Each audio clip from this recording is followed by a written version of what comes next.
This is one of the electrifying houses in all of college football. You're inside Michigan Stadium in Ann Arbor, Michigan. We welcome you on Pass Sports as Randy Walker and his upstart Redskins of Miami from the Mid-American Conference come in to battle the 8th-ranked Michigan Wolverines of head coach Lloyd Carr. Great to see everybody. Happy you're with us. I'm Michael Reg. I say hi to my telecast partner, the former head coach at Michigan State, George Perlis. Now, college football lore tells us that the name Griese is synonymous with quarterbacking excellence. That was Bob from the 60s at Purdue. Today, Brian Griese goes center stage under center for the Wolverines. Mike, you're right. He's had 2 weeks of practice. Dreisbach had a concussion in their last game. So Griese's had 2 weeks of practice. He's got tone on the ball. He's got the touch on the ball. I think he'll be just fine. Bob Griese's son certainly is going to look at one of the most celebrated defenses through 4 football games in all of college football. George, how has Miami's football team become #1 in the nation in all of the defensive numbers? Well, they have played well. They've only given up 220 yards in the whole season per game. But what they're doing, they're using those 2 safeties. They're cheating them up, making a lot of tackles. I would be worried if I was them because you'll see Michigan play pass and go for a bomb. Now, George mentions a lot of activity on that Michigan defensive side that they have to look at. And certainly when you talk about Miami's defense, you look at both Johnny Williams and a young man from Martin Luther King High in Detroit, Kenyon Harper, terrific middle linebacker. Kenyon Harper is one heck of a linebacker. He runs well. He can pass defend. He's a leading tackler. He's all over the place. I think there's a lot of mid-American schools that like to have him, and also a lot of Big Ten schools. Oh, no question about that. However, the Michigan sideline is not the only one that there's a little bit of a quarterbacking flip-flop going on. For that, let's take it down to the sideline. Welcome the 3rd member of our telecast team, Jason Hillman. Jason, what about Sammy Ricketts getting the call for Randy Walker? You got to love Sammy Ricketts, a sophomore. He's a little bit more mobile. He will get the start today in favor of senior Neil Dougherty. Basically, with Miami, it's a tale of 2 quarterbacks, not necessarily 1 versus 2, but rather 1 and 1A. We take a look at the numbers of these 2 quarterbacks. Basically, Ricketts, as we said, more mobile, but he is inconsistent. He's young. He's only a sophomore. Struggled last week in Miami's victory against Cincinnati. I talked to offensive coordinator Kevin Wilson. He told me that you will see both quarterbacks in this game, especially if Ricketts struggles early on. Guys, I'll drop back and send a pass back up to you guys. Oh, we caught that pass. Appreciate it, Jason. We'll check in with Jason throughout the course of the telecast. Don't go away. It's Michigan against a red-hot Miami football team from the MAC. That's why you're here. You've got it next with us on Pass Sports.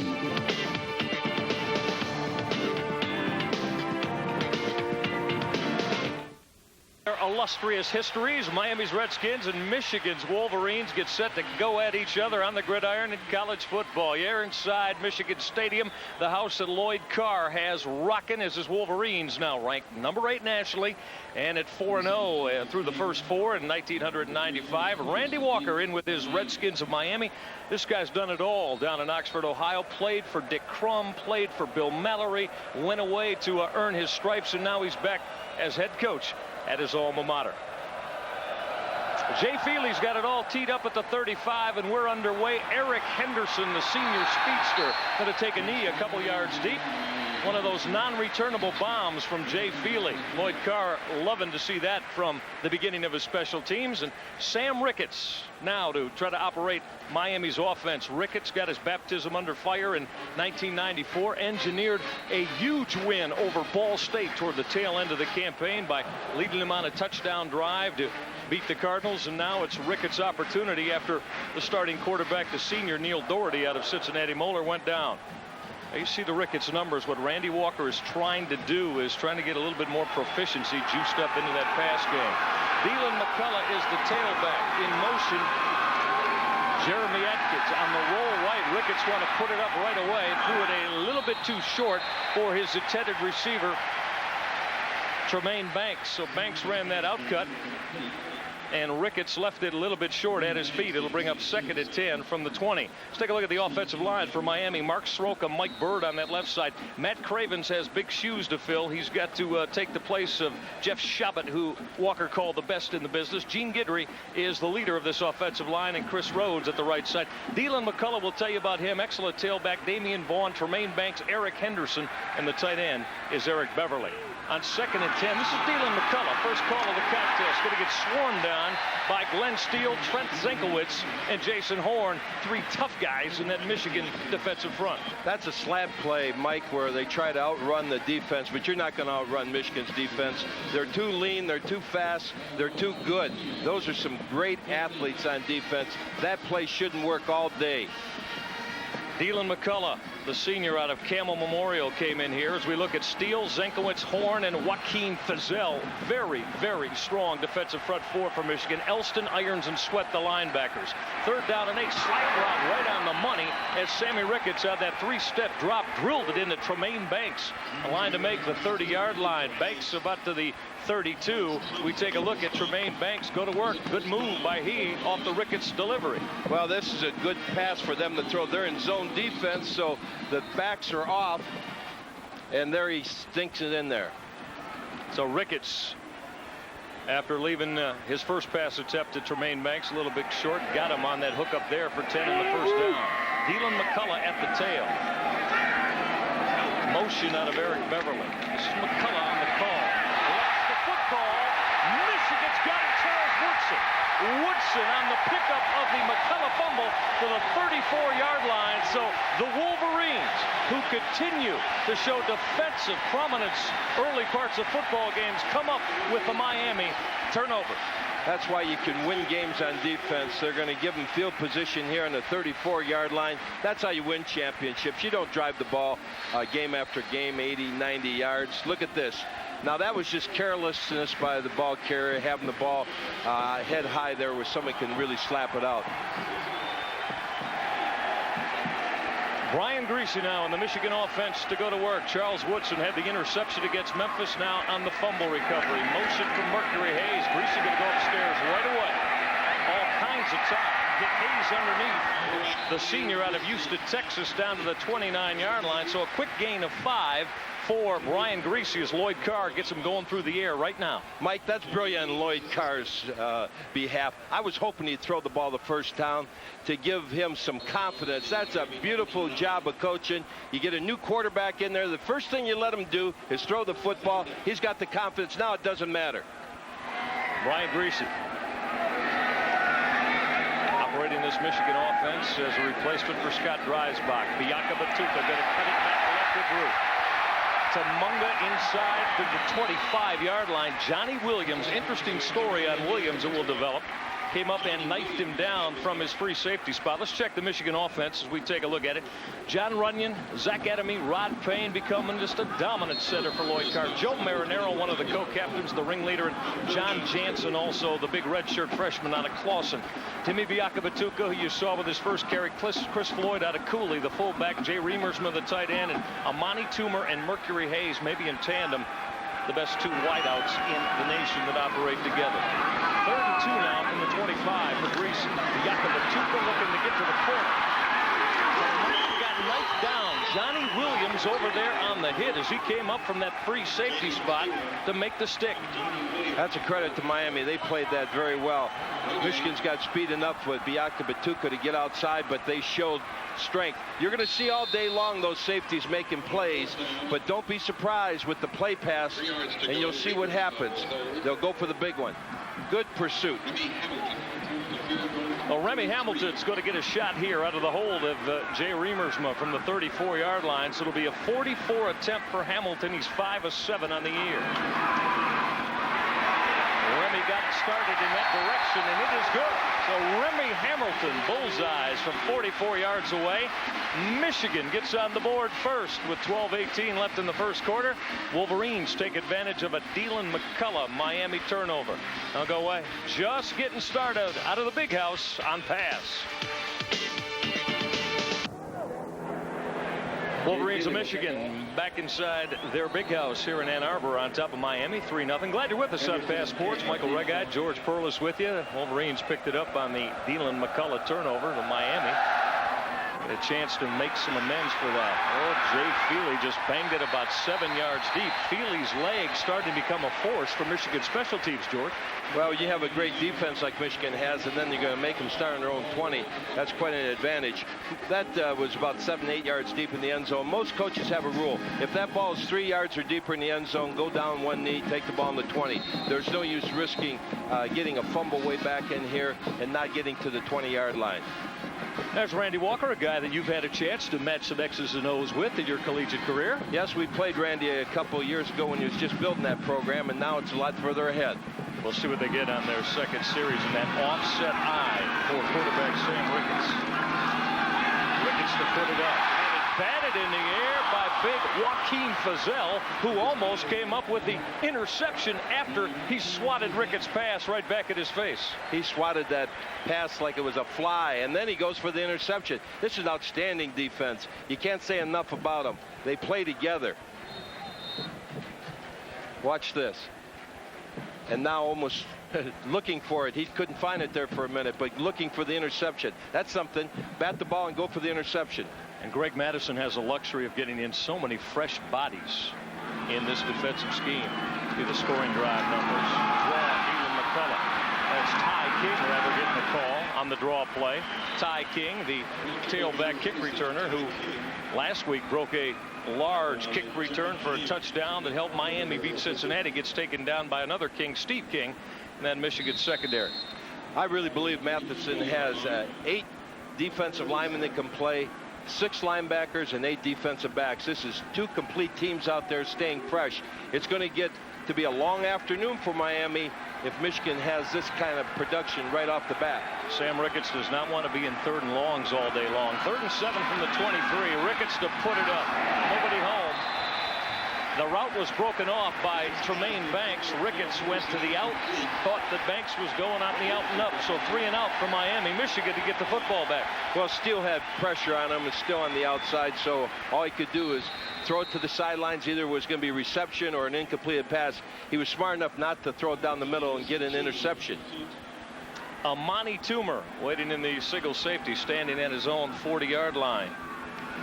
Ready to kick it away, Jason Chaney from his 15. He hit a good one. Got it to turn over. This is Toomer at the 35, and Amani is taken down in his tracks. Excellent special team work by Miami's Jeff Cheeks. Cheeks, a young quarterback, coming up and making the hit on Amani Toomer.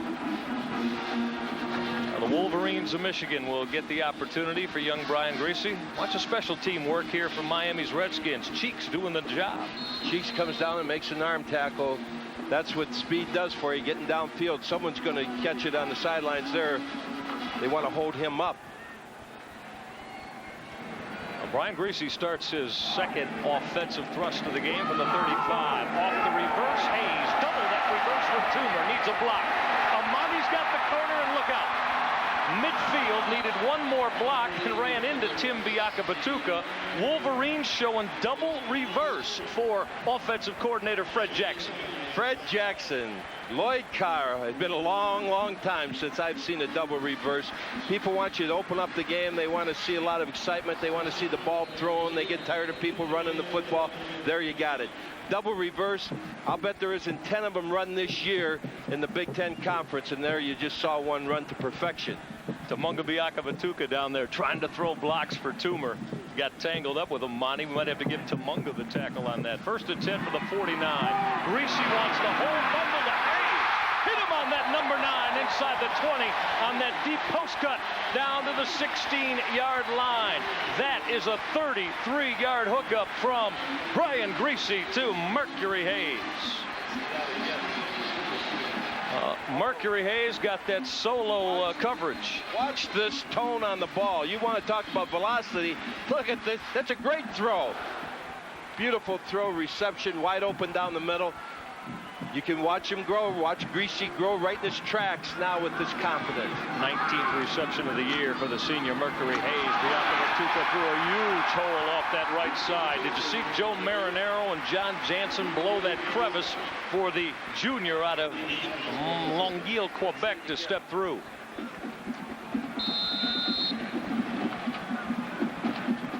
Look at that hole. Now you can hear Yakabatuka say he's going to bring some of the thrill back to the running game. He's not going to go for all those reverses and throwing the ball. He wants to get involved. That's how a team plays. Everybody involved. Tumunga got 8, calling 2nd and 2. Stay on the ground. Yakabatuka tried to make the cut inside. Lost the football, but they're going to blow it dead. They will say that Biakabatuka was down on contact as Miami's defense starts to swirl and swarm a little bit for Randy Walker. Well, that's a second good call by the officials today.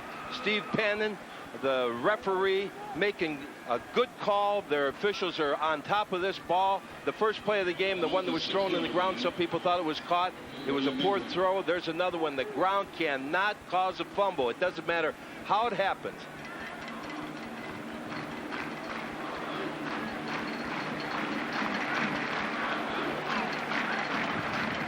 Tumunga now going to get a respite on the Michigan bench, as you see. The Wolverines first down by about the nose of the football. Steve Pauman and his officiating crew working it here in Ann Arbor today. Well, Michigan's smelling more. They got 3 off the Miami turnover, the Dylan McCullough fumble, and now certainly after a double reverse to Amani Toomer and then Brian Griese hitting that deep post to Mercury Hayes. Michigan back inside the red zone. They've been strong in the red zone this year, George. Yes, they've scored 16 out of 18 times down here, either a field goal or a touchdown. Hayes and Toomer the double wides. Yakabatuka on the toss, tried to cut it back, and oh, did he get stood up. Johnny Williams came in and helped support the excellent hit by Patrice Morgan as they stood Yakabatuka up and knocked him down in his tracks. Nothing there. It was an outside play. Yakabatuka was going to try to take it inside and go into the end zone when he ran into a group of people. He left his blocking that time, but he was thinking of going into that end zone on one play. That's why Miami's defense rated #1 in the nation, only giving up 220 total yards a game. As you saw Morgan and Williams. 2nd and goal now from the 7. Griese on the roll, right with pressure. Down he goes under a swarm of Miami defenders, leading the charge for the Redskins. D. Osborne, that outside backer, came in on the blitz and got in Griese's face. The loss back to the 21. 14-yard loss on the sack of Griese. Watch the blitz here. Here it comes. Right off the right corner here. Nothing to do but eat the ball. Those things happen. The worst thing you can do is try to make a play when you're all covered up like that and have a turnover. D. Osborne has been exceptional for Randy Walker through the first 4 contests for Miami this year. On 3rd and goal from the 21, Griese looking at the end zone. He's going to throw it away on that Miami sideline. The coverage was strong from Miami's defensive secondary. Griese had to throw it away, so Michigan, with 1st and goal at the 7, is going to have to trot Remy Hamilton out one more time. Well, give Miami credit. That's why they're ranked #1 in the nation defensively, giving up 220 yards. Right, that series was a great example of it, from the 7 all the way back here now to the 21-yard line. Hamilton now 6 of 8 on the year after that 44-yard hit a couple of minutes ago. He'll do it out of the hold of Jay Remersma. This one will come from 39 yards away with a spot at the 29. Remy's got his 2nd in the contest, dead center. 39-yard field goal from Remy Hamilton puts Michigan's Wolverines on top 6-0. 8:25 left in the first. We'll get you back to Ann Arbor on Passports. 6-0 Michigan on a couple of Remy Hamilton field goals here through the first half of the first quarter. Jay Feely again, his 3rd kickoff. This time Eric Henderson, the senior out of Toledo, is coming out of the end zone. Henderson with a burst, broke out of some traffic across the 25 to about the 26-yard line. It was finally Jay Feely who kicked it off that had to corral Eric Henderson. There's a young man out of formerly DeVilbiss High School in Toledo, a guy that had made a big impact in this kick game for Randy Walker. Let's get a word from Jason Hillman. Jason? Thanks, Mike. You saw in 2 successive plays there on Michigan's last possession. First of all, Bob Griese tucks the ball under and takes a sack. Then he throws the ball away when Miami had good coverage. I talked to Fred Jackson before the game. Brian Griese, is one of the most intelligent quarterbacks on this Michigan sideline. He said those smarts will carry through this ballgame. Jason's the first guy that called Bob today, and we knew that was going to happen at some point, certainly as we talked about the quarterbacking legend from Purdue. I know it's easy to do, Jason. I've been drilling myself on that all day long as Ty King gets a tall call over the 30 to about the 32-yard line. That's the same play. That's that stretch play where they try to just outrun the defense and broke it back inside and gained a few yards on that. That's something that's a premier play of their offense, but I don't think they're going to have much success with that against this defense. It's too quick. Rasheed Simmons along with Jason Horn, Glenn Steele, Trent Zenkowitz on the Michigan front line. King got 6 on first down. Ricketts off the waggle will roll right. Picked off. Chuck Winters. See you later. 35 yards. Chuck Winters. Touchdown. Michigan Wolverines.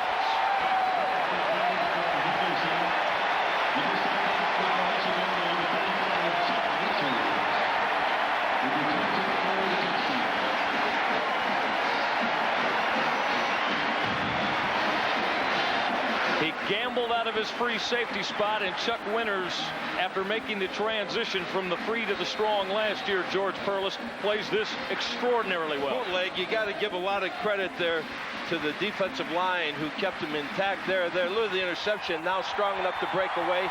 When you got this kind of defense, you can kick field goals. You can be stopped on the 7-yard line. You can do a lot of things offensively because you got a great defense, and when you have great defense, you win football games. They even score for you like they did there. The junior free safety out of St. Martin de Porres High School in the city of Detroit. Chuck Winters on the 35-yard INT and just strolled in for a quick Michigan 6. They're up and enjoying it in the big house. We'll be back with you in a moment. Michigan Stadium crowd electrified by the 35-yard interception return for the touchdown by free safety Chuck Winters. Now the Wolverines, George, at 12-0. Now Lloyd Carr is going to try to get it back on the number and move this lead to 14-0. Well, the coaches have a card up in the press box. It tells you exactly when to go for 2. This is a no-brainer, but they'll know every time when they should go for 2 or kick it. 3 wides, Tuman, Todd Richards, and Mercury Hayes in motion for Brian Griese off that 5-step drop. Griese done it to a wide-open Mercury Hayes. 2-point conversion successful. Griese saw just what he wanted. Absolutely nobody home in coverage on Mercury Hayes. Well, you'll see that Griese took the hit, waited to the last possible minute. It took a long time to have Hayes come all the way across the field. Watch this, all the way across the field, and you'll see Griese, watch right there. If we get back ISO on Griese. Watch Griese, watch him. Watch him wait, he's waiting, he's waiting. Now watch him get hit. He gets off the ground and goes and congratulates his receiver. Looked off very well, didn't he, George? Yes. He sold that well by looking into the route to the right. All right, now we'll see everything, all the way. And Simmons is the one that makes the play work because he contains it on the bootleg. Team effort. Everybody has to do their job. Everybody has to be in their place. If you play your own defense, it's not going to work. These kids are good, but they're playing a team concept. And that's a credit to Matheson and the whole Michigan coaching staff. It's the 4th time that Jay Feely's got to exercise that right leg here. We're not even halfway through the first quarter. That's a free football. Finally picked up by Tremaine Banks. Oh, he got welcomed by Ernest Sanders at the 15-yard line. Ernest Sanders coming up on the Wolverine special team hip, the sophomore eligible out of Flint, Michigan. Yes, and Miami didn't know what to do. They didn't know if it was going to go out of bounds or not. As it looks, it probably would have gone out of bounds if you look here. And that way they would have got the ball at the 35-yard line. The rule is if you kick the ball out of bounds, the receiving team has the option of taking it on the 35-yard line. But those decisions have to be made quick, and these are young kids. They can't always make the right decision. Field position has not been an ally of Sam Ricketts here in their 4th possession now. They started from their own 15. Ricketts going to go to Dylan McCullough. McCullough could cut into some open space out over that 25 to the 27-yard line. So longest play from scrimmage here for Miami today. Dylan McCullough with a quick burst of 12. You see the burst this guy has, George. He's a former MAC Freshman of the Year out of Camel Memorial High School. And you see he's got a burst. He could hit that crease. He does have a burst, and that's that same slant play that I said wouldn't work, and it's working right here. That's a credit to Miami. That's tough to run against Michigan, but they're persistent. All right, let's see now if this gets Miami jump-started a little bit on the offense. That set eye with McCullough at the tail. Keep it on the ground and Dieland again through another hole. Finally got dragged down by Glenn Steele. Hey, if Steele doesn't have him around the shoe tops, Dieland McCullough's maybe off and dancing quite a ways. Well, last week he ran 27 times for 116 yards. He leads the team in rushing for 3 years. He's quite a player.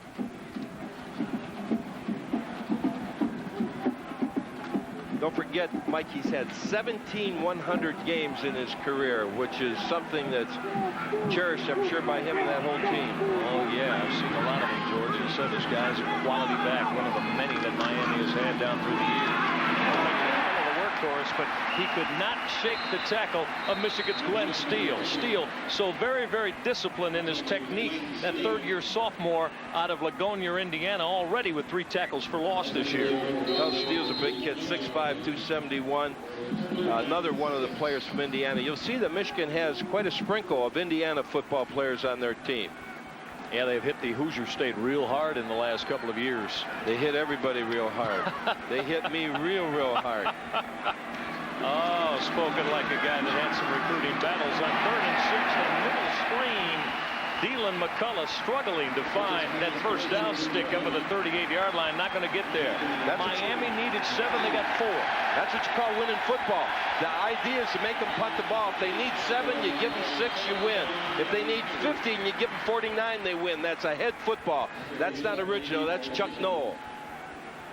Clarence Thompson in that Michigan defense, very, very stingy. So Sam Ricketts again not able to sustain a drive. Cheney's going to get it with that left foot, and oh, did he get it to turn over? Drives Mercury Hayes back to the 15. He's got hit head up and taken to the ground in a whole swarm of white-shirted Miami Redskins.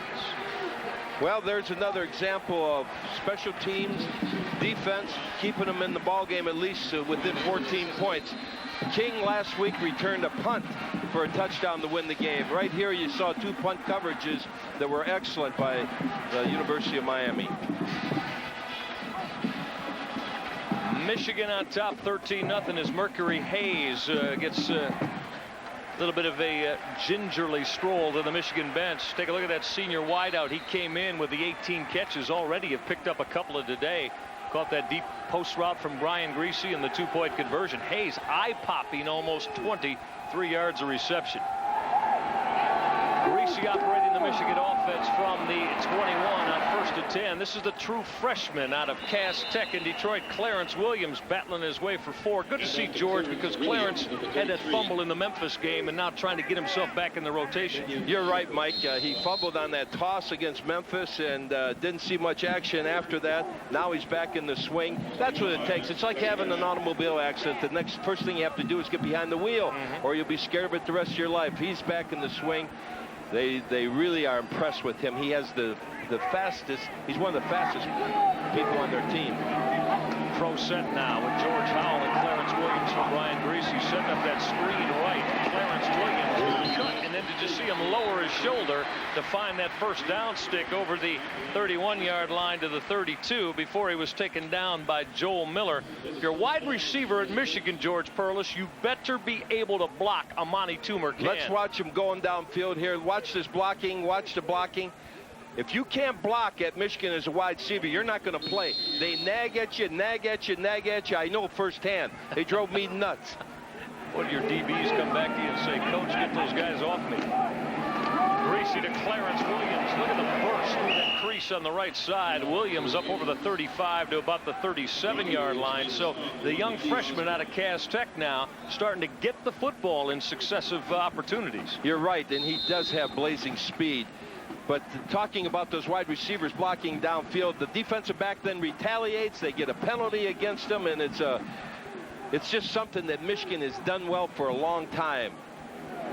Williams got 5 on the first down carry. 2nd and 5 now from the 37. Griese to put it upstairs. Oh, almost had it picked off. Bad decision there from Brian Griese. He wanted to hit George Howell out in the flat. Joe Pulsick was right there looking to come up and smell the football and make that INT. Pulsick baited him. He was waiting for that, only was thrown just a little bit over his head. But the protection here is something that stood up. Watch the protection here. all the time in the world, and the ball just thrown a little bit over the head of the defender and out of the hands of the receiver. Brian Griese now looking at 3rd and 5 from the 37. Again, with time to look it over. Remersma's got it on the number 16 out to the midfield stripe for Jay Remersma. So Brian Griese wading through that little tight end drag, 13 yards and a Michigan first down. Jay Remersma, terrific tight end, his 11th catch of the year. Well, the protection was excellent, but ladies and gentlemen, you are seeing a young man that's starting his first game, pulling a string on the ball. That was a soft throw. Watch this protection in here. Watch the protection. Look at it. Look at it all day. And now a soft throw to the tight end. A lot of quarterbacks will drill it and you can't catch it. 4 out of 6 now for 57 yards on that sprint draw. Clarence Williams on the call. Williams battled his way for a couple of yards before he got knocked down by the left side of that Miami defensive front. Jason Havens, Jason Holmes making the stop for Randy Walker's Redskins. It's amazing to me how a young man like Griese, so much involved in the game and so much patience with his protection, and then has the different releases. I want to talk to you about that in a second, George, too, with regard to young Brian Griese and his beginnings as a football quarterback. Clarence Williams, look at the cut, and then the punch through traffic, still on his feet. 170-pound Clarence Williams bouncing off Miami defenders as he rolled down to the 34-yard line. 15 yards and a Michigan first down. The true freshman out of Sherelle Rowland's program at Cass Tech. 5'9", 170, and the big thing is here, watch him not only run the football, but the tackles here. There's one tackle broke, 2, 3. That's a 170-pounder. You're watching him grow right in front of you. This is only a freshman. He's going to be around 3 more years. 4 carries, 25 yards now for Clarence Williams. Got 15 there. Mercury Hayes is back again. Williams operating behind the big blocks of Thomas Gwines and Rod Payne along that right side as he blew his way on that isolation play for about 5 more down to the 29. Going to set up 2nd and 5.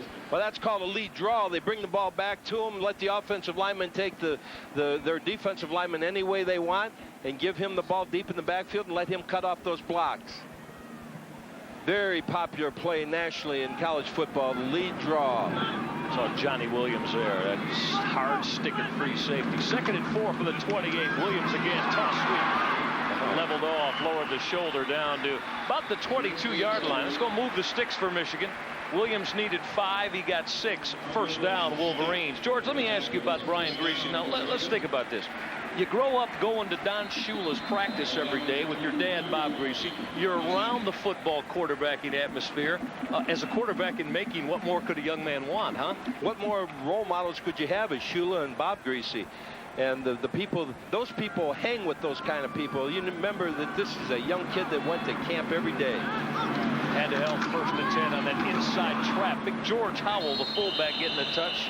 He's a redshirt sophomore out of Irving, Texas. That's only his 2nd carry of the year, and we remember his first one. He lost the football in here 3 weeks ago against the Memphis Tiger defense. Well, he's a youngster, too. They're trying to get some young people in there. Michigan plays a lot of football players offensively and defensively. But this Griese's having some kind of afternoon so far, throwing the ball deep, throwing it short. We knew he was going to throw it short. He threw that long post. That was good yardage. Michigan on top 13-0 and looking for more on 2nd and 9 for the 22. Griese, post cut, Tuman, got it, touchdown, Amani Tuman in Michigan.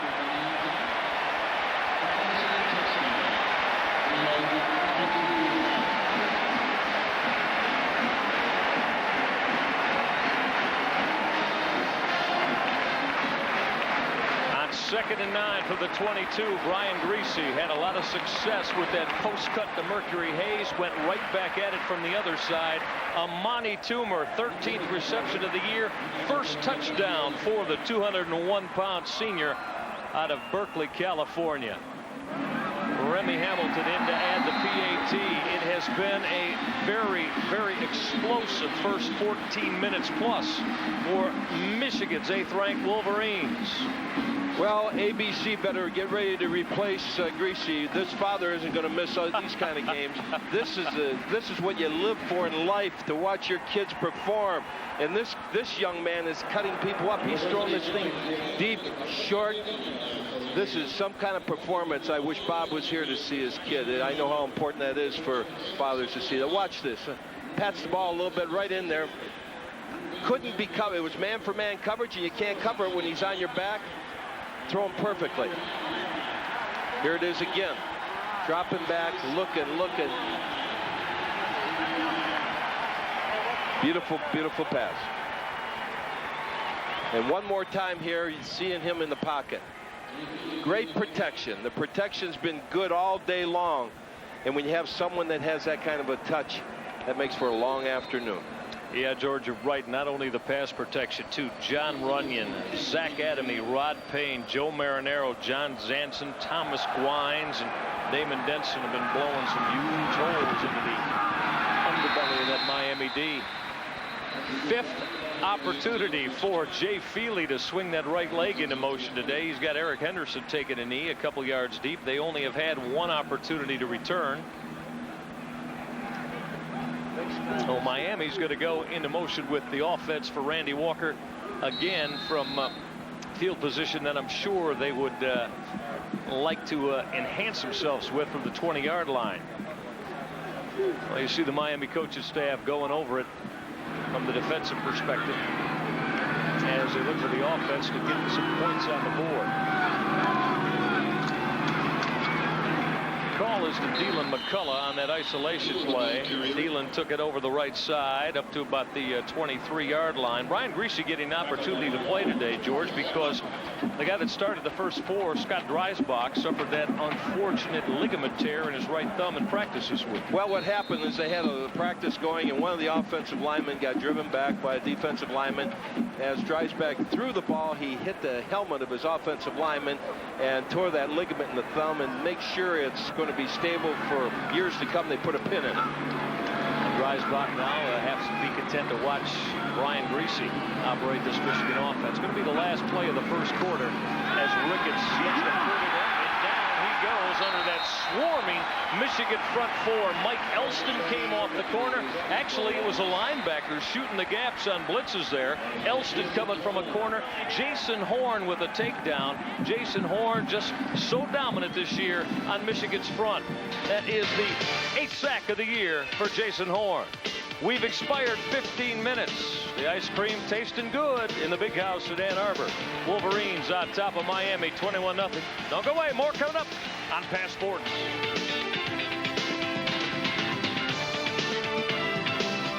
Lloyd Carr had to be extremely entertained through that first 15 minutes of football as Wolverines defensively swarming, offensively Brian Griese.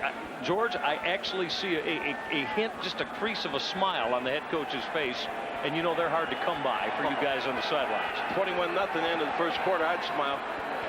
3rd and 15 now as Ricketts is going to go out of the shotgun from the 15. Quick 3-step drop, left that out route real short. He wanted to go to Jay Hall, the redshirt freshman. Ricketts not with the right touch on the football. Give it right back to Michigan as Miami goes 3 and out. How about Jason Horn this year and his 8 sacks? He has been absolutely dynamite on Greg Madison's front line. Well, 8 sacks. 11's the record at Michigan. He's at 8. There's no doubt in many people's minds that he won't get better than 11 this year. Cheney's got to hit another one. I tell you, this kid has got a tremendously talented left foot. Amani Tuman from his 39. Now swing it back the other way. Ooh, did he get a block from Deanna Anderson? Tuman wants another block. Look out. 40. Inside the 30 to the 28-yard line. Amani Tuman dazzling the throng inside the big house at Ann Arbor. And did you see the blocks he got setting that thing up? Everybody was blocking. Look at Toomer sprinting over to the sidelines. Is he happy? Watch this.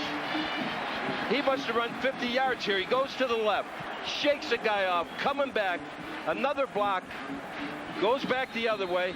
I'll bet you he ran 50 yards before he gained a yard. Now watch the block from Anthony Williams here, right there.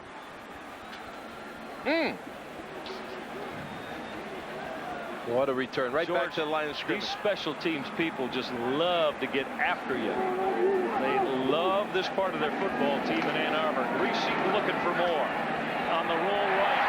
On the money to Mercury Hayes. Look at Hayes trying to drag tacklers with him down to the 21-yard line. Mercury finally got leveled off and taken down by Jamie Taylor. Mercury wants to get in the ball game too. He tried to break that tackle and go all the way.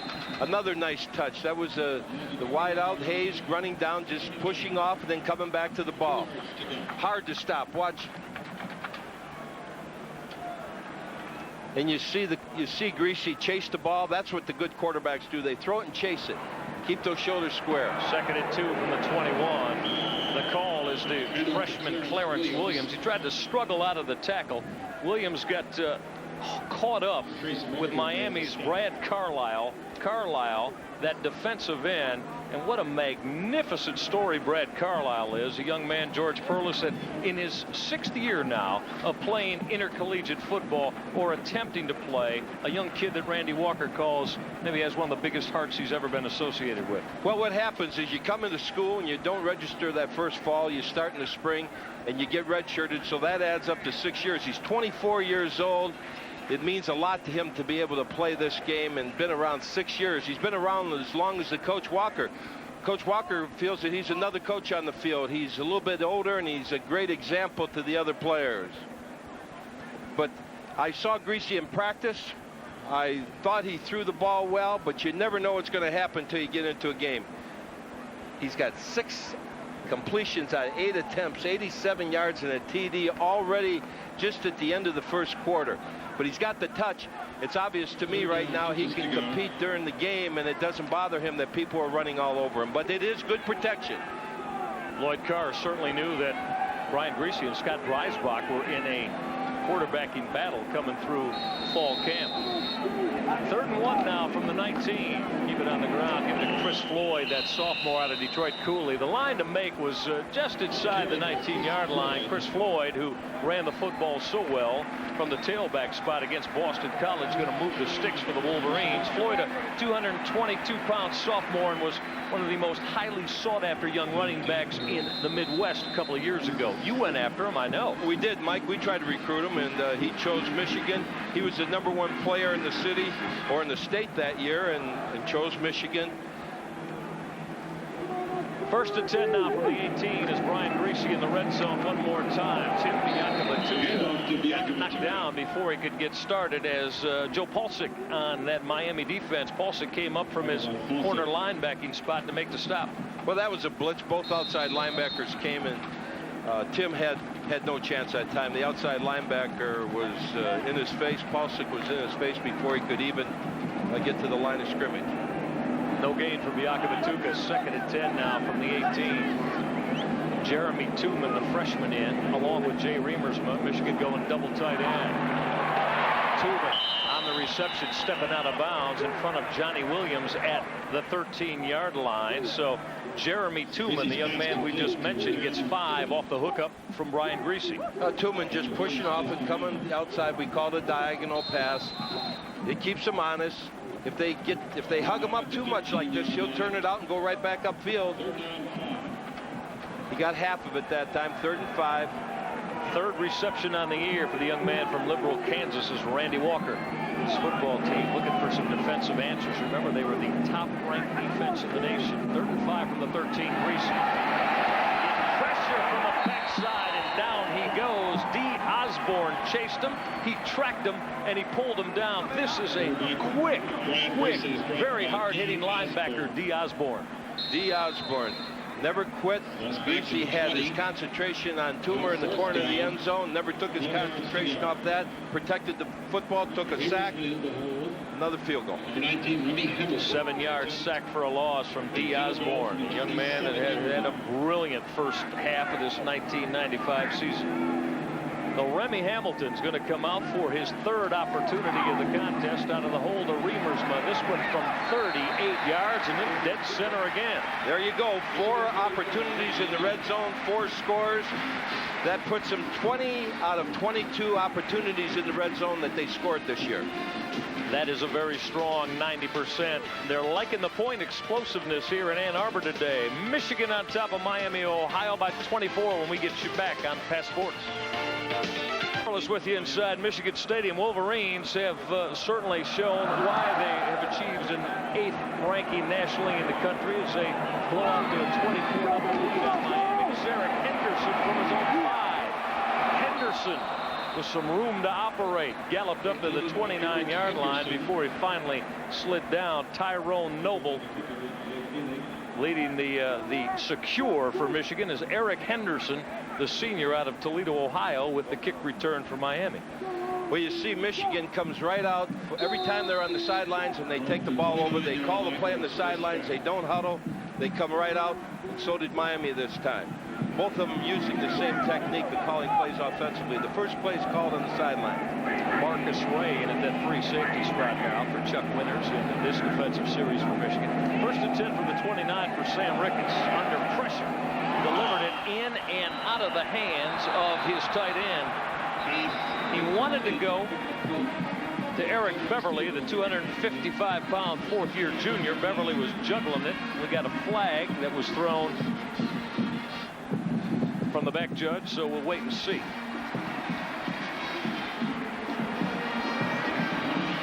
Going to go on the Wolverines. Pass interference, defense, spot foul, automatic, first down. That'll get Miami up to some of the best operating territory they've had today. All right, you can't see it here, but was the wide receiver here down at the bottom. Thompson pushed him and held him up when the ball was in the air. Rob Sweat was raped on Eric Beverly. First and 10 now for Miami from the 33. On the ground, Needham McCullough trying to turn that corner. Took a jolt from Clarence Thompson up at the 38. McCullough bounces up with something to say to the Wolverine free safety. O'Dealon got 5 on the first down call, and this is a young man that we said former MAC freshman of the year, and he likes to level off and deliver a wallop on you, George. Watch this lick. Clarence in there like a linebacker punishing the ball carrier. Clarence also was a highly recruited young man from the Detroit Public School League. Quarterback in Martin Luther King. Second and 5 now from the 38. Motion out of Eric Beverly. Even right back on the ground. McCullough saw a little bit of daylight. Late flag as Trent Zenkowitz Usually that probably means was being held, huh? Usually that means holding when you have the there it is. When the umpire, depending on who throws the flag, if the umpire throws the flag, it's usually holding on the defense or the offensive line. If the referee back there throws a flag, it's holding. The side judge, if he throws the ball or the flag, you're going to look for pass interference. You're going to look for holding up the runner and holding. And if the ball is called dead, it's usually an offensive penalty.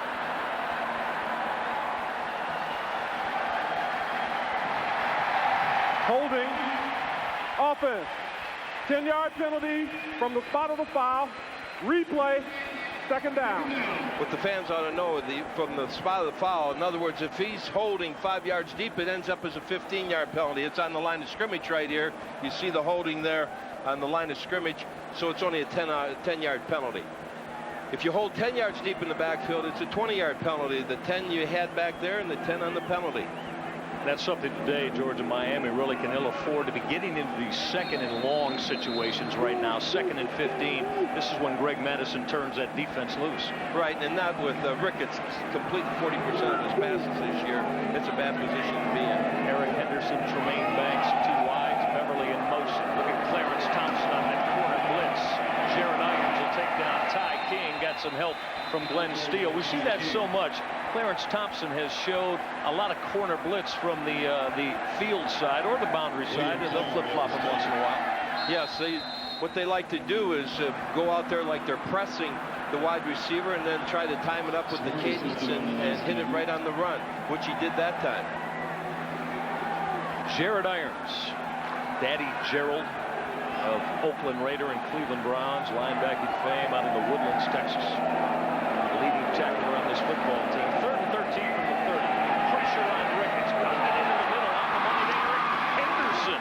First down across midfield down to the 49-yard line of Michigan. So that's a quick 21-yard hookup.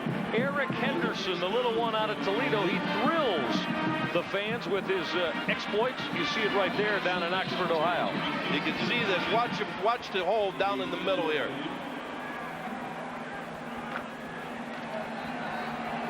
And that's what they're trying to do. Michigan's playing a head football right now. They're playing zone, not worried about them gaining some yardage, trying to get the ball back, willing to give up a few yards. Deepest penetration of the day for Miami from the Michigan 49 on that delayed draw, the deep draw to Ty King. Found some blocks off the left side, working behind third-year sophomore Mark Sroka. Third-year sophomore Mike Bird got 9 down to the Michigan 40. Miami, if you ever needed a push and needed a drive here, George, keep the football away from Michigan and put some points on the board. This would be it for the Redskins here. About 9.5 left in the first half. Yeah, they'd like to get that goose egg off the board here, and Michigan now is going to get very, very sticky. 2nd and 1 from the 40. Ricketts can do a lot of things off that fake reverse. Wide open on this right sideline. By his H-back, Jeremy Atkins, the 230-pound sophomore. I just mentioned about doing a lot of things on 2nd and 1. They came out of the trick bag offensively to hit Atkins off the fake reverse. Well, you see this, you'll see a follow.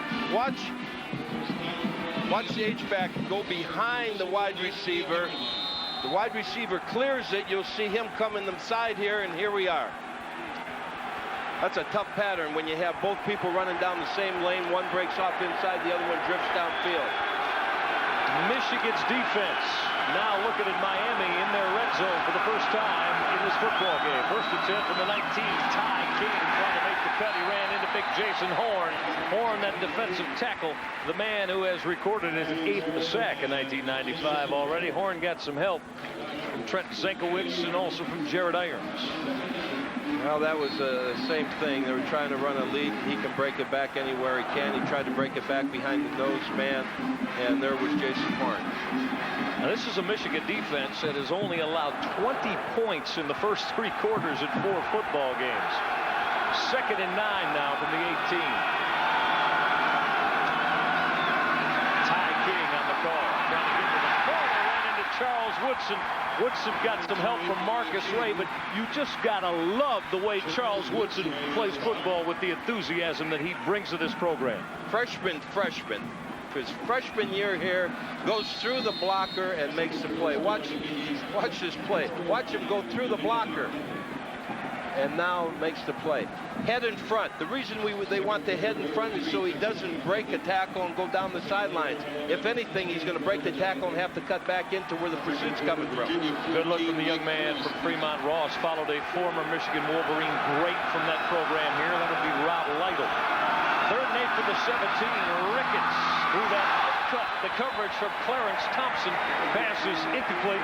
It was intended for little Eric Henderson down about the 5-yard line.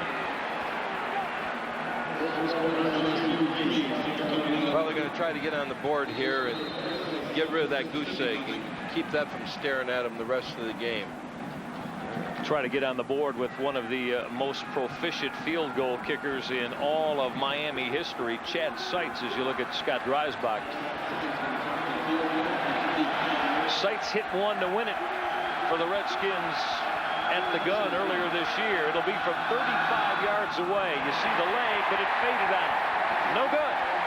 Seitz pulled it wide left from 35, so the Wolverine defense still pitching the shutout here midway through the 2nd quarter. Well, on that one there, the holder let it slip through his hands. It was Scott let the ball go through his hands into his chest, so it wasn't timed up very well.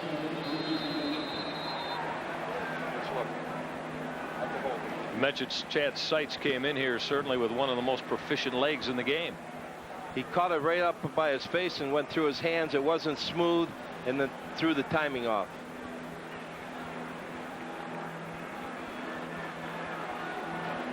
Well, Michigan will start at 1st and 10 from the 20. Tim Biakabatuka is going to get knocked down for about a yard loss. Biakabatuka took the hit from Jason Havens.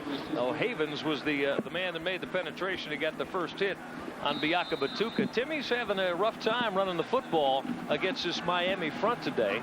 Biakabatuka came in here averaging more than 5 yards a pop. He's going to get teed off pretty soon here and break some on his own if he doesn't feel he's getting the block. And he's a hard-working young man. In practice, he runs the ball 50 yards every time he carries it. 7 carries for 11 yards. Griese post cut. He's going to go up the ladder to yank it down at the 44-yard line. You put it in the general vicinity of Mercury Hayes or Amani Tuman, pal, they make quarterbacks look good, don't they? They do. Look at the way he catches the ball. The big thing about catching the ball, it's up high in his hands. All hands, not the chest, not the body. Boom, right there. He had to go up about 4 feet to catch the ball. 27-yard hookup from Brian Griese to Mercury Hayes. 4th reception of the day for the Fleet senior out of Houston.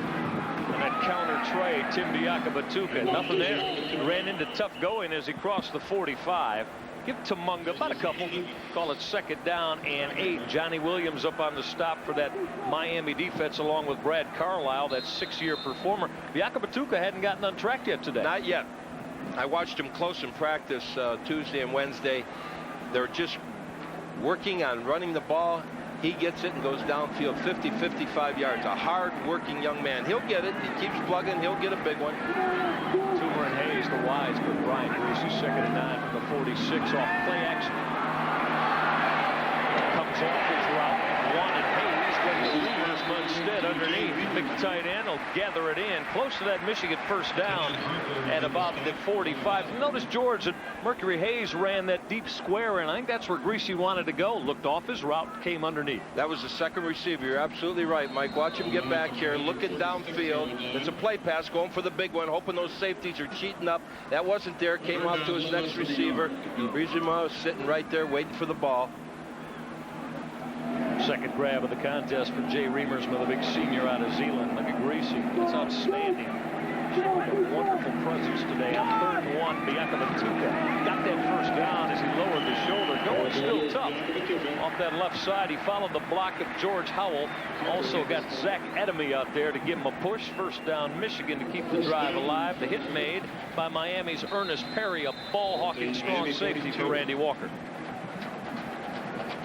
George Howell, you got to have that fullback leading you through in order to make that run game successful. Well, if they don't get it from their fullbacks, they'll use the 3rd tight end or the 2nd tight end in that backfield to help them. But right here, let's see what happens. Looks like a time for a lead draw. There it is. Off the play action. Pressure going deep for Tuman. A little bit too long. Incomplete. Got heat from the corner as Miami came on that linebacking blitz. Kenyon Harper, D. Osborne trying to both get through some cracks. Osborne had pressure. Maybe Griese released it. Griese had to put it up a little bit just to maybe a count before he wanted to. Well, that's what we talked about before the game. Johnny Williams, their safety, and Perry jumping up in there making tackles. So they ran the play pass, try and go for the bomb. But these safeties are good, and that's what makes them a good defense. They play the run and they pass. Here they come up to the run right there. Side draw, Clarence Williams pulls away from the tackle of Ernest Perry. 1st down Michigan as Clarence Williams blows his way for 14 yards down to the 28-yard line. The speed and the reckless abandon with which he runs is very, very prominent. Well, that's what happened there. Perry had the sights on him. He knew exactly where he was and would have made the play. Only one problem, Williams is too fast. Watch him spill it to, there he is. He can't catch him. He's too fast. George, I'm going to tell you what, too. That's not, a guy that's just starting to play football that he ran away from. Ernest Perry is a player in Randy Walker's secondary. 1st and 10 from the 29. Williams going to get the call again. This time he gets stood up and take it down. Miami, they floated the football well. The gang tackling over there by that Miami D leading the charge for the Redskins. Jawan Armour, a freshman out of Toledo Central Catholic, as we see the numbers for Clarence Williams. Haven't seen Eddie Davis yet today, as Williams obviously had a good week of practice, moving up and getting some repetitions. Yes, well, he was running, and Davis was running also. I think we'll see Davis later in the game. What a luxury that is. You've had that luxury many times with that great stable of backs to be able to go to. Griese to put it up on 2nd and 12 for Hayes in the end zone. Made the catch. Touchdown. Mercury Hayes in Michigan. What a terrific adjustment Hayes made with the football in the air for a quick Wolverine 6. Okay, watch it again now when we show it. See if Hayes has got his hand low there and pushes off a little bit. I don't know, but it's clever. Play pass again. They know those safeties are sneaking up there. He throws and puts a lot of air under the ball. Hayes is down here and gets some separation there.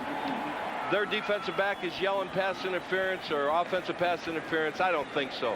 Close. Already a bountiful afternoon for Mercury Hayes. 5 receptions, 102 yards. The adjustment there, a thing of beauty. The young man that, along with his running mate Amani Tuman, are probably going to play at the next level come 1996. Michigan has exploded on top of Miami, 31-0 when we come back to Ann Arbor.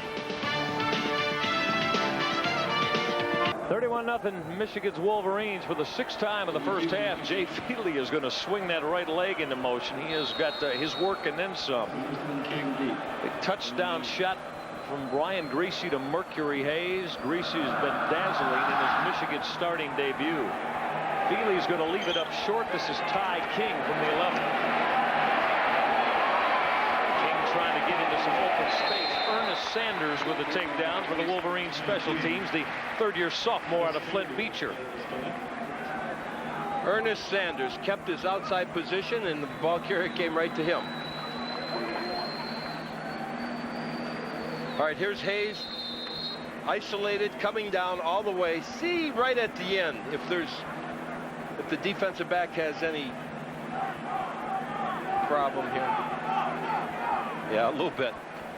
Merck might have got away with a little bit of a push-off. We come back live. Sam Ricketts swinging it out left side to Dylan McCullough. That Michigan defense bouncing all over it. Ben Huff out there to make the hit along with Jared Irons. Again, this is a pro move. Watch the left arm, nice and low.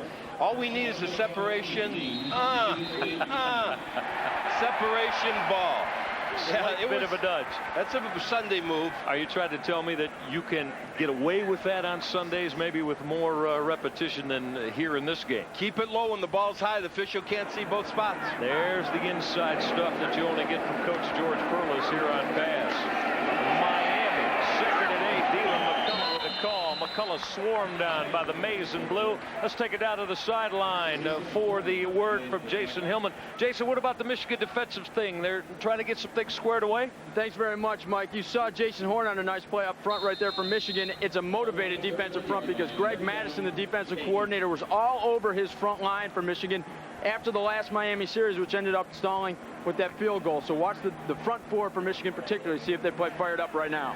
You got it, Jason. This is a defense that certainly has gotten away from the bend, don't break thing and going on the attack emotion-filled side this year. Ricketts put it up into coverage. Charles Woodson was spying on Tremaine Banks. So yet one more time, 3 and out for Randy Walker, Sam Ricketts, and the Miami offense. This defensive coordinator, Greg Matheson, is something else. He's got the perfect way. He's after those kids on their sled, working them, pushing them, and then he pats them on the back.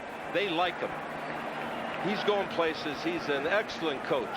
Mercury Hayes back in the single safety for Michigan. Justin Chaney with yet one more bomb. He has hit some big ones. Check that. Let's make it a little Tyrone Butterfield. Butterfield at the 35. About the 40-yard line. Flag late, going to bring that one back. More than likely got a push in the back. Tyrone Butterfield had some room to roam with. Finally got dragged down by Joel Miller, cornerback special teams performer for Randy Walker. We don't want to forget Fred Jackson either on that offense. So the job that Cartwright's done with the quarterbacking, Fred Jackson will coordinate in this offense. This is some kind of job. Remember, Gary Moeller was in charge of the offense. Illegal block in the back, receiving team. 10-yard penalty from the spot of the foul, first down. And now Fred had to take over. He's done a great job. And Cartwright with these quarterbacks is something special also. That'll set the Wolverines back to the 14-yard line. That's where they will start this possession. Brian Griese, just joining us, has been nothing short of dazzling in his Michigan starting debut. A couple of touchdown shots. On the delayed draw, this is Chris Floyd. Floyd bounces it up over the 20 to about the 22-yard line. What tailbacks this football team have? Let's count them. Biaka Batuka, Eddie Davis, who we haven't seen today, Clarence Williams, Chris Floyd, Chris Howard. They got guys that run at fullback that they wind up can run it at the tail also. Well, basically, there's 6 running backs. You can call them fullbacks, tailbacks, H-backs, whatever you want. But they have 6 running backs, and they all get along. They're all pulling for each other. Watch them high-five each other as they come in and off the field. Jason Carr, the senior, the son of the head coach in the contest on the give. Chris Floyd got those sticks measured out, first down and more. Did you see Floyd absolutely lower the boom on Cleon Plummer, that boundary cornerback? George, this is one tough dude out of the west side of Detroit at Cooley High. Cooley High, strong kid, very, very quiet. I was in his home, and we didn't have a chance at him. He wanted to go to the University of Michigan, but a classy young man, a beautiful family. He's got a brother that's very close to him at home. I remember visiting in their home. Oh, Jason Carr, who played here in the Wisconsin contest, lost and relieved of Todd Collins last year. Chris Floyd, toss sweep, fouled the blocker. George Howell out over the 35, lost the football. But Jay Remersma on it for the Wolverines. Remersma bring up about 2nd and 1 after Floyd got hit, took the pop, football came free. Remersma, the senior out of Zeeland, all over him. Well, you won't see too many coaches. Watch this. There, pulled it out. They're taught that. That was a coaching point right there, reaching in there and grabbing that ball. You won't see too many coaches like Lloyd Carr substitute the quarterback in the first half here. That's the kind of guy he is, and that's why they all like him. He's a good man.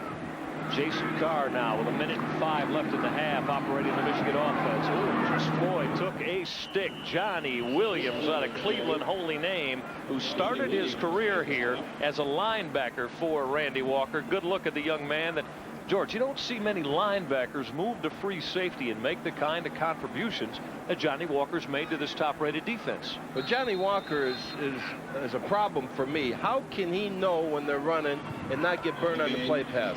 He's back here. Look at him. He's anticipating that run. And what he's doing is he's reading the tackles on offense, and that's hard to do as a safety.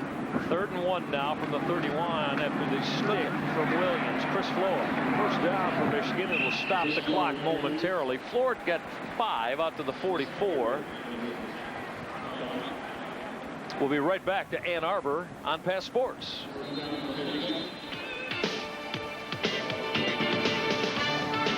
Another throng in excess of 100,000 enjoying Michigan football. 8th-ranked Wolverines and Lloyd Carr. Well, that's a very impressive first 30 minutes of action on top of Miami's Redskins. 31-0 at the break. Michael Regai, the former head coach of the Michigan State Spartans, George Perlis.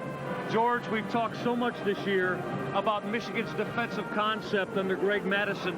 It has changed now. No longer is it bend but don't break. Now it swarms, it attacks, and we saw it in the first quarter. Go get the football to set the tone for this first 30 minutes. They're a great defense. They allow the offense to do about anything they want to do. Even if they make a mistake, the defense will cover up. They rush the passer, they play the run, they intercept balls, they create interceptions, fumbles. They're just one heck of a defensive team. And the thing about it, there's 22 people playing.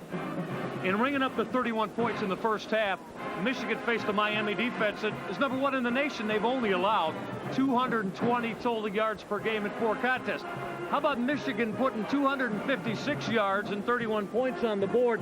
Brian Griese, we said he's been dazzling. You have to be impressed, George, with his presence in running this offense. Well, 10 for 13 passing is something that anyone would love to have. But the tone of the ball, the way he throws the football, the poise he has, the way he takes a hit, the way he doesn't throw interceptions, the way he throws the ball away. This is a great quarterback, and you're going to see a lot of them. I think the coach likes Brian Griese, and Clarence Williams has been a contributor to that true freshman out of Cass Tech in Detroit. Well, that one drives me nuts. I can't understand how he knows every down the cheat cheat up on the run, get back on the pass. He's reading the tackles, but if they get the wrong read, you're going to see a bomb over his head. But this kid's amazing. He guesses, or he's watching his key excellently. Certainly, it's all been a part of Michigan putting 31 points on the board in the first half. Don't go away. George and I have got a lot more of halftime coming up out of Michigan Stadium.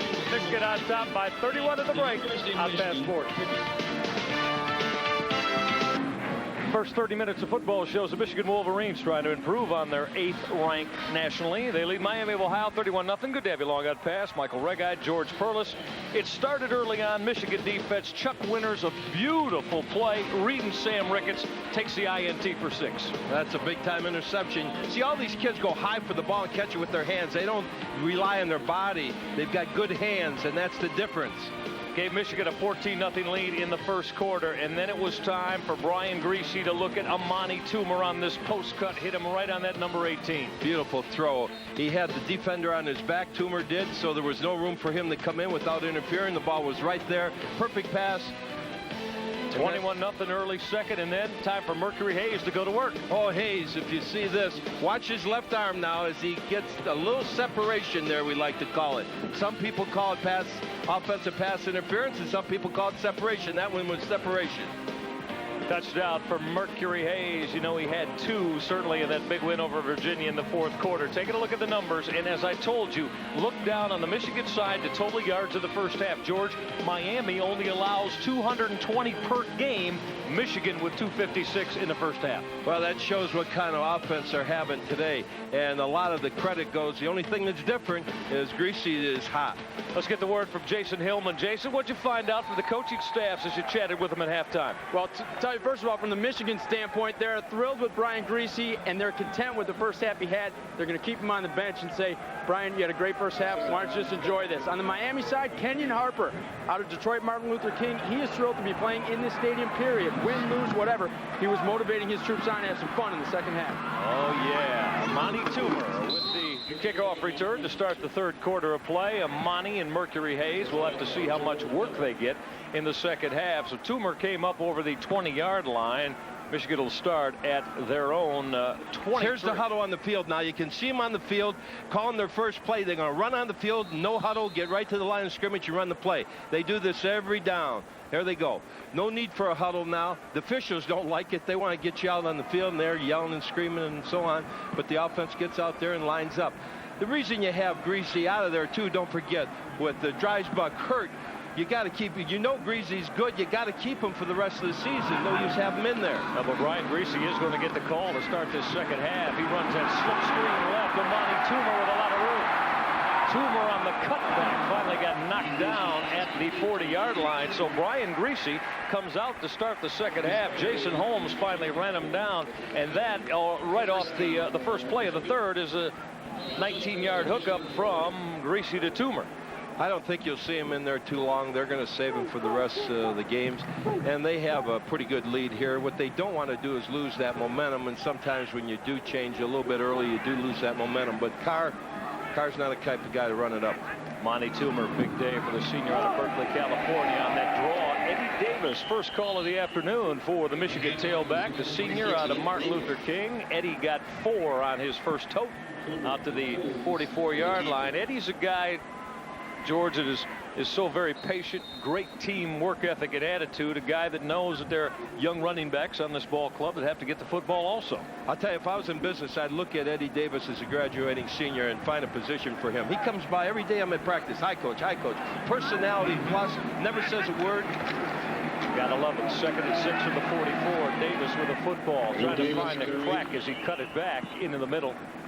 And when he gets his opportunity, he makes the most of it. But he's got ability, and never a senior like that sometimes could be a problem. Not Eddie Davis. He's just that kind of a kid. And I'm serious.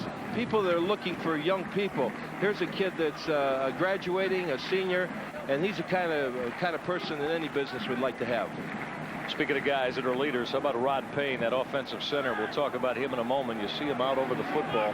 Davis got a couple, 4 more. 3rd and 2 now from the 48 as Eddie remains at the tail. Look at that counter play off the left side. Not there. He got stood up and taken down by Patrice Morgan. Morgan, that defensive tackle. So Michigan came up a little bit short.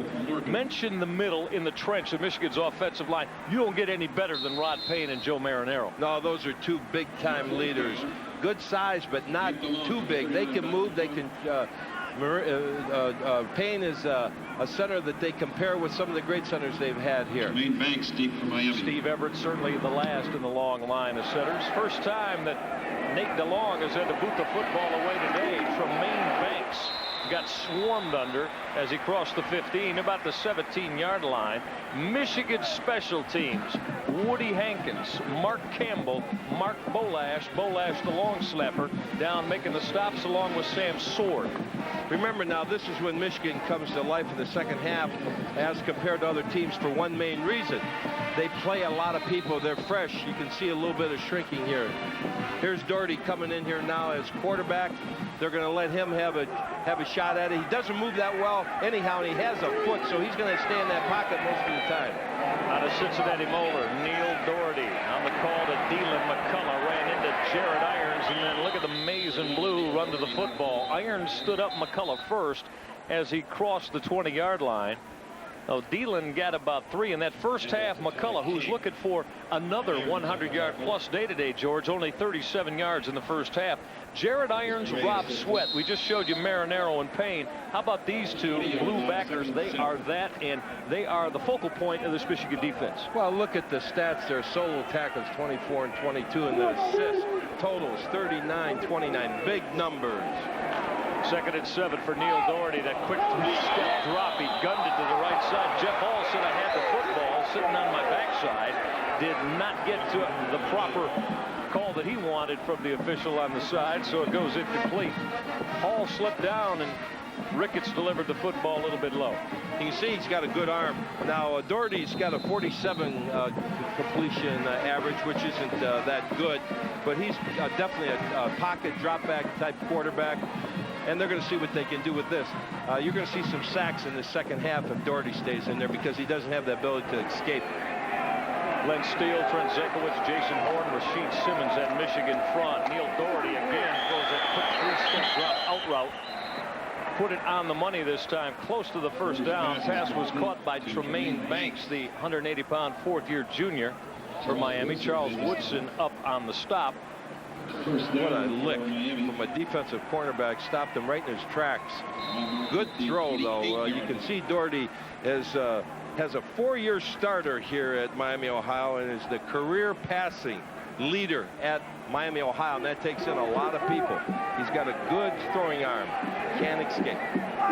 Separating the Miami offense. 1st and 10 now from the 28. Delayed draw, Dylan McCullough. You heard the pads pop as McCullough ran into Jared Irons. Got some help from Will Carr as Carr keeps people fresh. Excuse me, rather than Carr, let's make that Joaquin Fiesel on the hit along with Irons. Well, you heard the pads up here. You're right, Mike. That's quite a thud when you can hear them way up here in the box. And you can see Miami's coming out a little bit slow. Michigan's still healthy, fresh, because they play so many people. There's Joaquin's numbers out of Fort Valley, Georgia. Just another one of the blue chip defenders.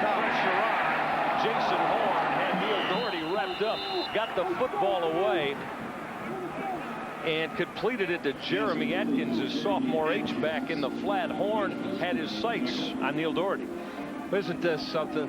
This is what makes you feel good about kids. Watch Dougherty. He's all wrapped up and still has enough strength and poise. Watch him throw the football. Hard to believe he got that away. That's a credit to Dougherty. Nice job. Talking about a kid that's 225 pounds. Fine young man. I've had a lot of opportunities to chat with Neil Dougherty down through the years as he has played his career for Randy Walker. Through that outcut, Chuck Winters was in the area. Winters was trying to bite up on it. Dougherty's pass in and out of the hands of Eric Henderson on 3rd down. Michigan's defense. Early second half stop. Miami will have to kick it away. Mike, this reminds me, the fans here remind me of the Pittsburgh Steelers fans. They love the defense there, and they motivate the defense when they have this kind of enthusiasm. They should do it more. Give that defensive credit. They're playing great football. Cheney to boot it away. He has had a lot of work today. Tyrone Butterfield lost the football. Miami's on it. Turnover. Michigan Butterfield gave it up. Miami's Redskins special teams coming up with their first big break of the afternoon. On the football, Jeff Cheeks, that cornerback for Miami, on the fumble from Tyrone Butterfield. Well, that was a mistake, and that's a game of mistakes. We have tons of them in every game. We'll see this again. Watch him. He's got the ball, but he wants to run with it, try to get some yardage. Good coverage. You mentioned the crowd coming up for defense a moment ago with Miami. Yeah, listen to him now with Miami knocking in that red zone area. Dougherty on first attempt at the 22. Off that reverse, Henderson got a convoy. Eric Henderson blasted at the 15, went down at about the 11-yard line, very close to the first down. He got a block from Jeremy Atkins out there on the corner to spring him. Jeremy, a great block. Watch this type of reverse where they actually pitch the ball so they don't have to handle it. Jeremy, see him, number 31 right there. Big time block. Eric Henderson got a quick 10 on the reverse, so the little one out of the Vilbus High in Toledo been a big play performer for Randy Walker. First and 10 now from the 11. Miami can get a first down inside the 1. McCullough, good surge off that left side. Thielen carried Mike Elston with him down close to the 5. Now that left side of that Miami offensive line starting to get a little bit of a push. Good running there and good offensive blocking there. Now they're thinking if we can get a first down on the 1-yard line, they'll give us about 7 shots to get in that end zone. They want to go in the end zone. They're not going to think about a field goal, so you're going to see the ball. Just effort. They drove Jared Irons off the ball, George. Well, Jared had a couple people in his face there. Second and 4 from the 5. There's a toss pass. Banks wants to put it up. In traffic, and down he goes. Rob Sweat and Jared Irons, those two dominant linebackers that we just showed you a moment ago, both getting through creases and tracking down Tremaine Banks.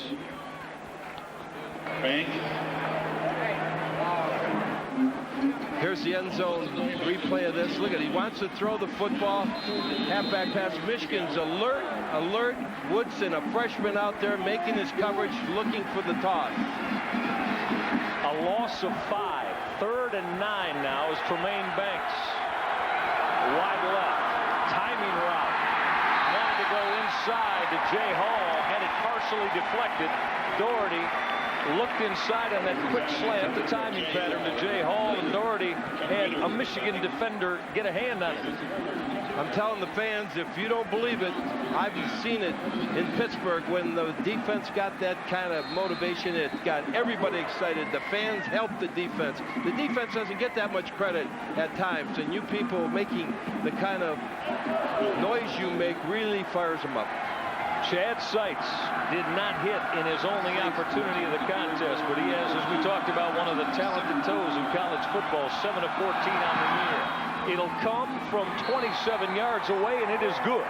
So Chad Seitz gets the goose egg off the board for Miami after a Tyrone Butterfield fumble of a punt opportunity. Seitz puts Miami on the board with 3. Michigan by 28 when we get you back to the big house in Ann Arbor on Pass.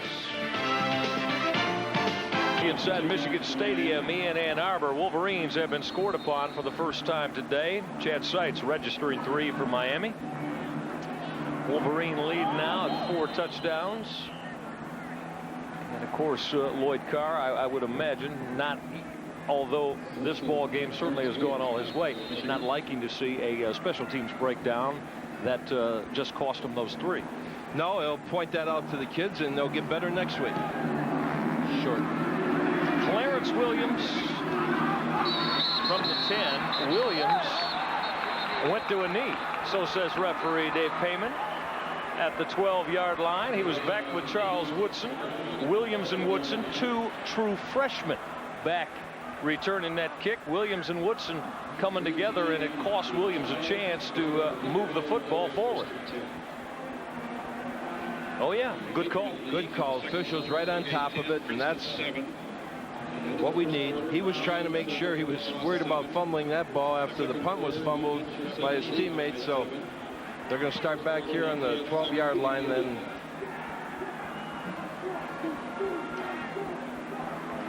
Clarence Williams. Strong first half for the young man out of Cass Tech. So Michigan now on their 8th drive of the contest. Griese on the quick drop. Reamersman, tough catch in traffic, bangs his way out over the 20 to about the 23-yard line. That's good for 11 on the hookup from Brian Griese. Jay Reamersman, Michigan first down. Kid's got great hands, George. 3 people covering that. 10 catches, 113 yards. He's averaging 11.3 yards a catch. That's pretty good. Hasn't had his TD yet. And that was coming into today. That's his 3rd catch of the afternoon. So Jay Reamersman, again, having the kind of senior season that Lloyd Card and everybody here in Michigan expected. First attempt from the 24. Eddie Davis running to daylight. Davis took a hit from Ernest Perry. Another safety making the play at the line, or 5 yards after the line of scrimmage. These safeties are amazing to me. Pretty active people, aren't they? They're reading their keys perfectly, and I still can't believe they're not going to get burnt with the play pass. But that's tough to deal with when you have an extra man up there. That's spoken like a man, too, who architected the stunt 4-3. Now, you mentioned Chuck Noll, his buddy in Pittsburgh. My partner, George Perlis, is the guy that put that together and rang up about 4 rings on the fingers of the Pittsburgh Steelers back in the 70s. Thank you, Mike. You did it all, Coach. You deserve that. Griese's going to throw it away. Eddie Davis was covered over here on the Michigan sideline. There again is that presence we're talking about, George. Don't throw it into traffic and make a bad decision. You know, you're not supposed to have that down pat as a sophomore. You're not supposed to be that good to throw the ball away when there's no one around. And his Biakabatuka lined up wide. Yes, he's done that a couple times during the game. Our producer, director, Doug Yulacki, and our outstanding pass crew today, certainly in tune with Michigan's offensive sets.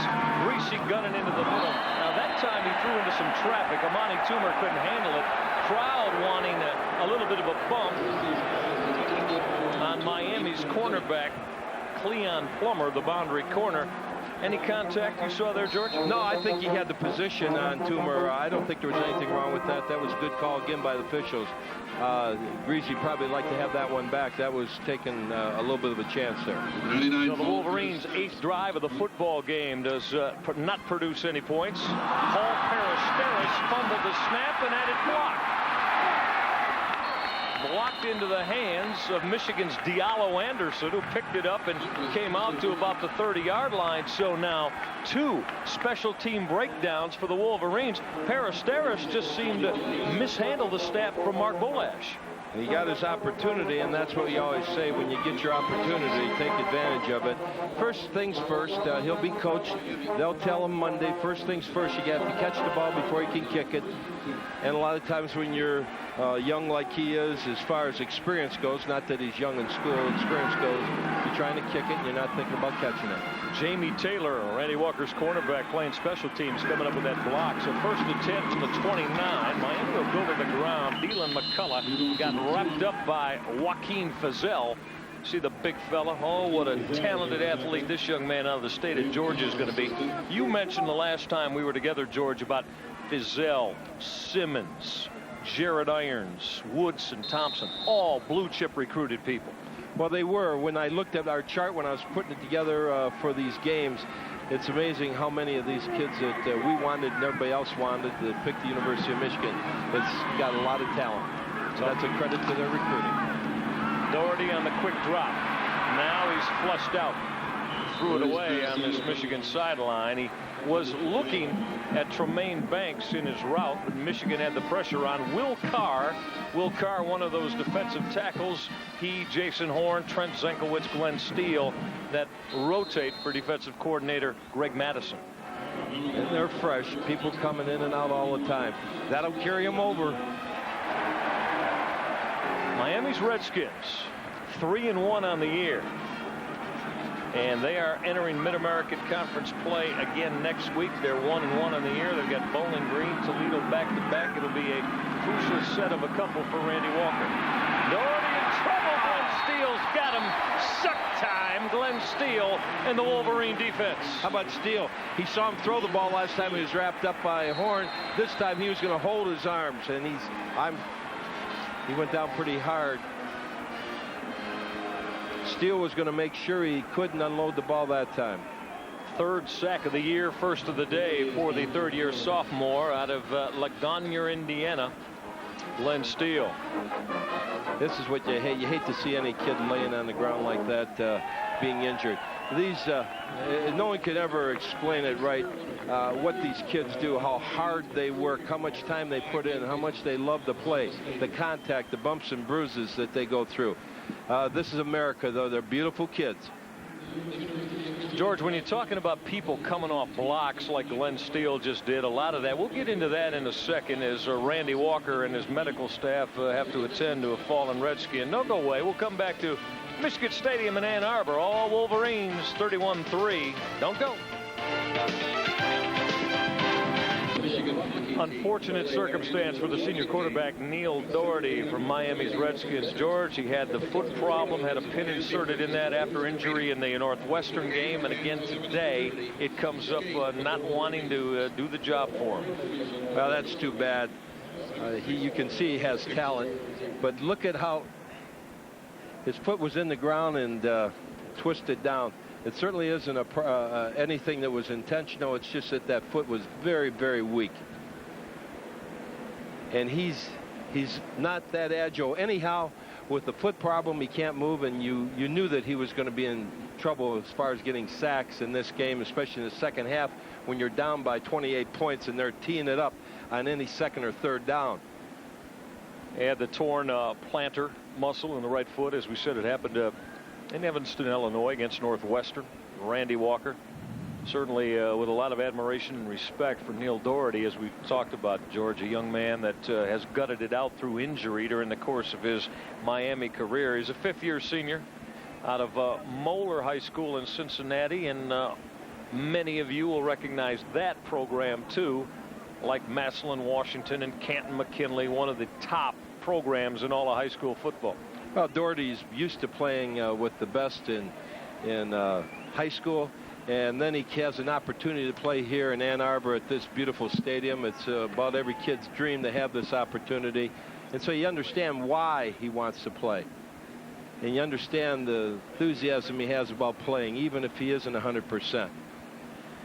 Now, George, at the top of the show, I was talking about Randy Walker, a young man who came flat out and said, look, my aspiration in life is to be the head football coach at my alma mater, the school that has certainly given me everything I've experienced positively as a football player. George, it's called the Cradle of Coaches. Now, can you imagine some of these names from 1949 to 1977, these 6 gentlemen that wore the head coaching cap on the sidelines in Oxford? We're talking about some serious college football head coaching talent here, aren't we? Well, you're Woody Hayes. Most coaches would like to just be half as good as he was as far as loving the game of football. And Eric Parsegian is still very active, not only in football, very active in charities. And Bo Schimbecker, they don't come any better than Bo. And Crum and Melroy. I think Bo the other day gave some nice comments about Melroy over at Indiana. Those aren't only great coaches, but great, great people.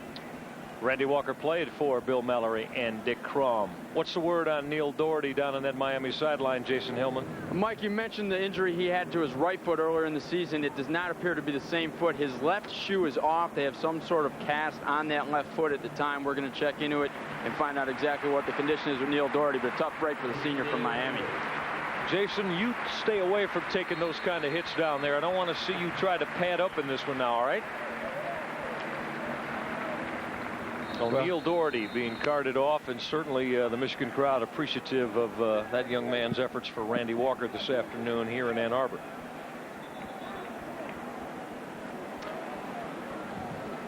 On 4th and 18 from the 37, Chad Seitz is going to hit it from the 44-yard line, so it would be an attempt of 54 yards. His career long as a Miami Redskin at 52. Let's see if he's got the big leg. Got a lot of leg. got it in that direction. It's good. Chad Seitz has just split the uprights from 54 yards away. Career long for the young man that certainly has him standing up and doing just that, yelling for him down in Yager Stadium in Oxford, Ohio. A 54-yard bomb from Chad Seitz. 2 Michigan turnovers have resulted in 6 points for the Miami Redskins. You can't believe how hard Michigan works on special teams, and they're going to work even harder on them next week. But this is the only good thing you say about it is this gives Lloyd Carr and his coaches a lot to work on. Lloyd's very active in the special teams also. Chad Seitz, 54 yards away. How about this? Boy, he's got a howitzer for a right leg, Coach. Big time kick. I think it could go another 10 yards. Easy. Yeah, he had an extra 10 on that. Career best from 54 yards away. Boy, everything was in motion there. That looks like Coach Perlis's golf swing. Good tempo, good pace. That's about how far he can hit it, too. Or your swimming stroke. I understand that that's your newfound sport of choice. Oh, yeah, swimming. Yeah? I love it. Every day in Lansing? Every morning. All right. Swimming. Very good. Before I do my homework. Yes, yes, and I'm here to tell you that the man puts most to shame with the homework here. If I did that when I was at school, no telling what I would have been. You and me both in the Detroit City League, the Detroit Public School League.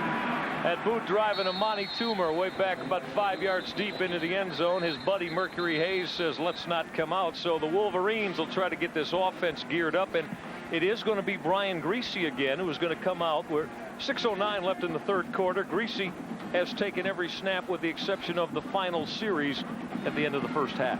Yes, I don't think you'll see him in there much longer now, maybe to the end of the quarter, and give Jason Carr some work and save Griese for next week. But you're always worried about losing the momentum and then laying a few eggs and having a lousy second half. There's the numbers on the third-year sophomore out of the state of Florida, Brian Griese. Yeah, the name's familiar. Son of former Purdue legend Bob. Griese just had his pass deflected and picked off, intercepted by Miami's D. Osborne. So Michigan now, after 2 turnovers on special teams, sees Brian Griese's pass attempt slapped in the air, and that very opportunistic D. Osborne, who has been brilliant defensively for Randy Walker, doing it again. Watch this. Bat the ball. He got up in the air about 5 feet. Catches the ball himself. Big time interception. D. Osborne. Outstanding, certainly off his corner spot from the linebacking post. So Miami in the red zone at the 5-yard line, 1st and goal. Sam Ricketts, who started this one, back at quarterback. McCullough at the tail. Dylan McCullough wiggles his way out of a Glenn Steele and Rob Sweat tackle. McCullough maybe nose down to about the 2-yard line. Rob Sweat him at the line of scrimmage, and he still gained 3 more yards. That McCullough's strong, and you know he's 5'11", 205 pounds. He runs like he's 250 pounds. Dylan McCullough with 52 yards on 14 carries. Jason, what's the word on Neil Dougherty? Neil is being taken to the hospital right now, Mike. They think it is a break of his left ankle. That is not, as we indicated before, the foot that he had hurt previously. They think it is a break. They're taking him for x-rays right now to check it out. All right, we'll continue to monitor Neil Dougherty. Atkins and McCullough in the eye. Dylan McCullough trying to go up and over, and Jared Irons from the Woodland, Texas said, I will meet you at the summit to knock McCullough down. That was quite a bit of contact there when they both collided in midair. And broke about even. Ball still at the line of scrimmage. Here it comes again. Watch Jared. That's helmet to helmet. That's plastic on each other. Second career leading rusher, trailing only George Sworn in Miami history. 3rd and goal from the 1. McCullough at the tail. On the toss, touchdown. Dylan McCullough in Miami's Redskins. Oh, McCullough got the blocks from the right side of his offensive line. Big Gene Guidry, that 280-pound senior, cleared the path. Dylan McCullough into the end zone. His 3rd rushing touchdown of 1995.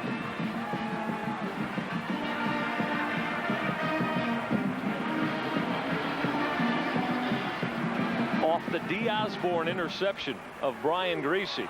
Miami picking up 3 turnovers here in the third quarter and tried to turn it into 13 points. Chad Seitz will do that. So Miami's Redskins certainly with a very, very respectable third quarter showing through the first 10 minutes plus. They pulled it back to within 18 at 31-13. They'll go away. More coming up on Pass Sports out of Ann Arbor. Wolverines have seen their 31-0 lead melt down to 18 at 31-13, and it was turnovers via the special teams that hurt them early, and then the interception from D. Osborne. Amani Toomer, Mercury Hayes. It'll be Toomer from the 4. Amani crossed the 20 and then got knocked down at the 22-yard line, so that's where the Michigan Wolverines will start. Drew Purcell, a linebacker, young linebacker on the special team hit. Let's take a look at Dylan McCullough run the football across that final stripe. Well, that was a toss. He cut it back inside and really wasn't touched. Now, I mentioned this young man is trying to become the first player in Miami history, George, to lead the team in rushing 4 years in a row. He's getting some work today, and in the red zone, knew his way to the end zone.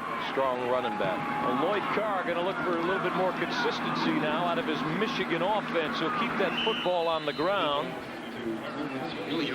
Clarence Williams, a true freshman, battled his way out to the 25-yard line, so give Clarence 3. That's Williams' first carry of the second half. Clarence Williams strong in the first half as he had 50 yards on 9 carries of the football. Only took a minute 19 for Miami to negotiate the final 5 yards after the D. Osborne interception. 31-13, Michigan by 18. Delayed draw, Tamunga Biakabatuka. Oh, that's some strength there. He ran right through the tackle of Kenyon Harper and carried him to about the 34-yard line. First down, Michigan on the 7-yard burst from Tamunga Biakabatuka. They're going to watch Hayes trying to block downfield here. This is when they'll get a big run. Their wide receivers looking to block all the time downfield. Mercury Hayes had a big day. Again, delayed draw. Spilled off one tackle and then got planted. He crossed the 35. Johnny Williams coming up from that free safety spot. Williams is a hitter. He loves to go to the football. At the line of scrimmage, you see the way he hits. He's been coached well. He's a tough kid. He could play. He'll play linebacker, safety, anywhere. Started as a linebacker, holy name high out of Cleveland. And all of a sudden he appears right there. Boom, right under the chin. Great tackle.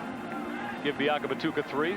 Second and 7 now from the 37. We approach the 3-minute mark in the third. Floyd Biakabatuka in the eye. Off play action. Griese threw it into a crowd and almost had it picked off. He wanted to run that deep square into Mercury Hayes, and Ernest Perry came up from his free safety spot and almost had a gift laying right in his hands. Yeah, that was thrown into a crowd that time. That's something that he'll look at the film and get coached on that. But this is it's interesting the way the momentum in football goes. You have a couple turnovers, a couple fumbles, and all of a sudden it swings. No matter where the school's from, no matter, there's still young American kids that play like heck. 3rd and 7 now from the 37. 3 wides for Brian Griese. Draw Biakabatuka getting a block from Hayes. First down as he got that corner and pulled out of a tackle at the 45-yard line. So Tim Biakabatuka on that draw, that's one of the staples of Michigan run game, runs to daylight and the Michigan first down. Well, he spilled it to the outside, and the safeties were playing 12, 14 yards deep, anticipating the pass, and there was no quick fill by the safety, and that's what's really bothering Michigan, because there's 10 people only on offense when the quarterback hands the ball off. You can't account for one of those safeties, and if you keep them deep in there, it evens it up. But here, Biakabatuka runs and spills to the outside and gains an important first down. 12 totes of the football now for 40 yards for Biakabatuka. Griese off the play fake, incomplete. He wanted Chris Floyd out here in the right flat. Floyd was being spied by D. Osborne.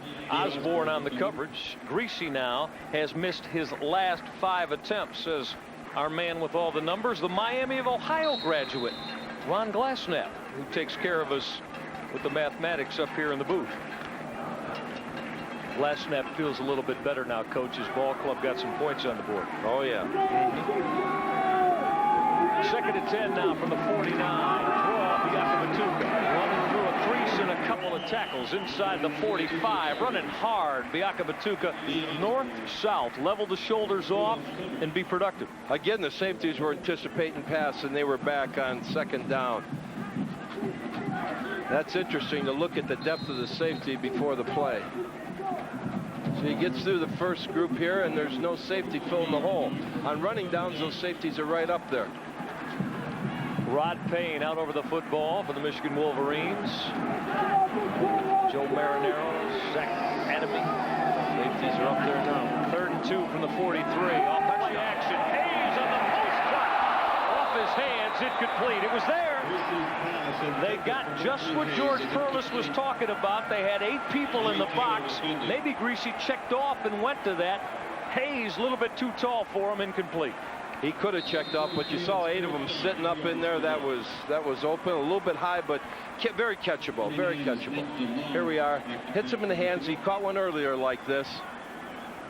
Right in the hands. He had the defender on his back. After the fumble from Paul Peristeris a moment ago, Nate DeLong going to go back and handle the kicking chores, and DeLong got a lot of leg on this. About 7 yards too much, actually. DeLong will bang it into the end zone. 2:01 now left in the 3rd quarter. Miami's Redskins, who have put 13 unanswered points on the board, now looking for more.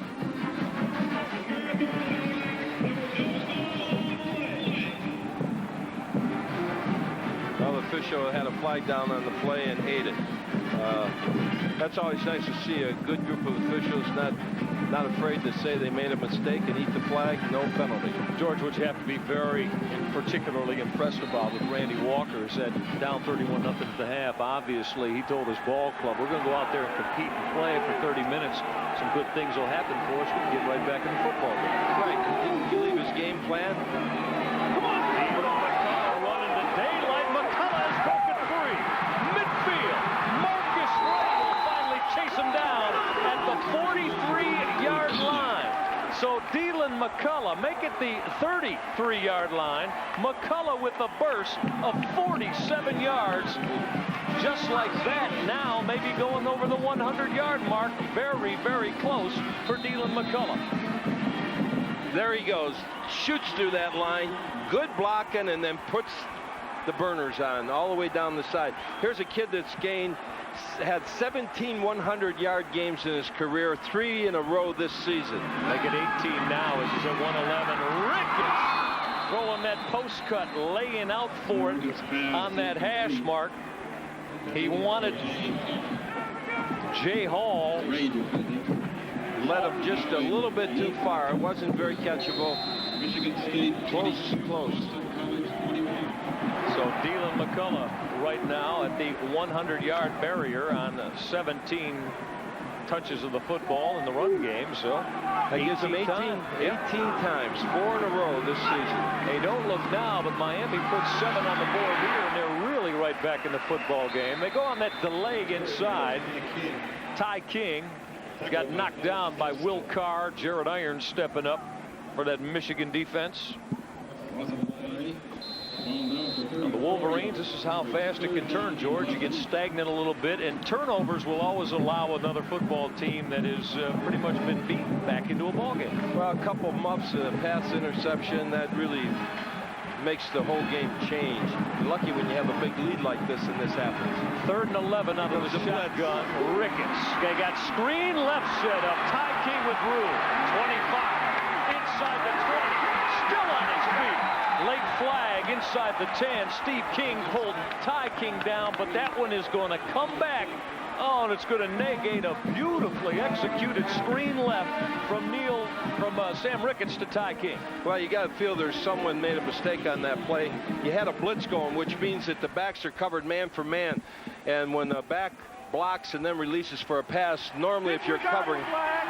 Oh, they're going to pick the flag up.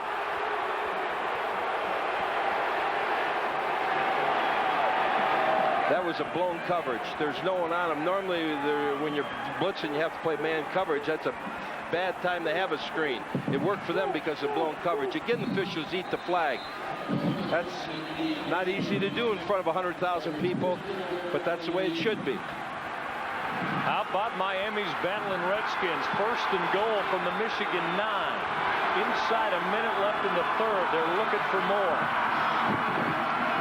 McCullough at the tail. Dylan McCullough, huge hole. Inside the 5. Touchdown Miami. Dylan McCullough dragging through the tackles of Steve King and Marcus Ray. And Miami's Redskins are on fire as they pull closer to Michigan's Wolverines. Well, McCullough with that great straight arm broke the tackle, went in from the 5-yard line. Super running by McCullough. We'll get to see that again. Chad Seitz in to add the PAT. Instead, Randy Walker's going to go for 2 to try to make this a 10-point football game. Don't look now, people. Miami's in it. Ricketts rolling right. In trouble. Oh, he flashed it from behind. Now, you could pick that up and advance it. Glenn Steele on the major stick on Sammy Ricketts. So the 2-point conversion attempt goes awry. But Dylan McCullough and Miami's Redskins right back in this, now down 31-19 late third. Well, it's something when you see the Miami Redskins come back after losing a big score at a halftime, 31-point deficit, come back and play as hard as they are. It's going to help them the rest of the season. Here he goes. Watch the straight arm right there. Look at. You're talking about someone that's holding the body off with their arm. This kid runs like he's 250 pounds, not 205 pounds. Again.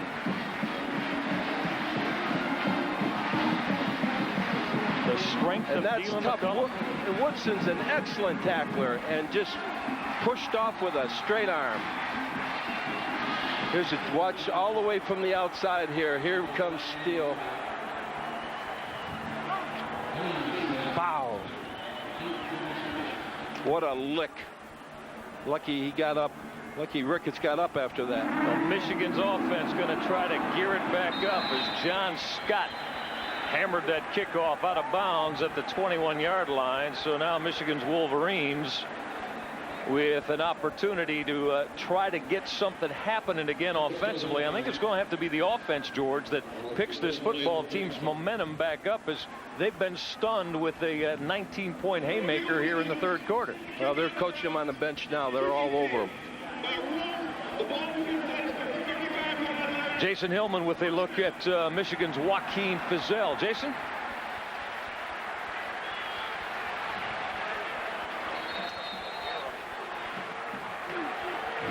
Guys, Joaquin Fizel was on the Michigan bench. He has his shirt up right now. They're attending to a separated shoulder, they believe it is. That whole last drive for Miami with Joaquin Fizel on the bench. So we'll keep you abreast of what's going on with him as well. Michigan's first play, late third quarter in this possession. Brian Griese on that wide receiver screen, Amani Toomer, but it was smelled out as the defense for Miami continues to play very inspired football. Cleon Plummer coming up from that corner as you see the clock wind down here in the third quarter. Don't move. This fourth quarter is going to be one that entertains because Miami is right back in it. 2nd and 11 from the 34. Biaka Batuka draw, trying to run through some tackles. Flag coming down from referee Dave Palman. That means that one's going to come back on the Michigan hold as time expires here to end the third quarter. But let's wait a minute, because the quarter will not be able to end on this flag against the Michigan Wolverines. Adam Lee holding on that play. Holding, offense, 10-yard penalty from the spot of the foul. The period will be extended for an untimed down. So you heard the explanation, as I mentioned to you a moment ago. We cannot end the quarter on a penalty on the offensive football team. So without time on this, we'll play one down, and that will burn officially the third quarter here in Ann Arbor. 31-0 Michigan lead has now been slashed to 31-19 as Miami has come strong here in the third quarter. That was from the point of the foul, so it ends up being a 15-yard penalty. The holding was 5 yards deep in the backfield. Second and 25 from the 20-yard line. Final play of the third. Bianca Matuka almost lost the handle. That drew oohs and ahs as Timmy came up to the 25-yard line. So 3 quarters in the book. If you give the first 30 minutes to Michigan at 31-0, give the next 15 resoundingly to Miami at 19-zip. What it means is we got a football game that Lloyd Carr's in. Don't go away. Michigan by 12 when we start the fourth quarter against Randy Walker's Miami Redskins. We'll be back on Pass Sports.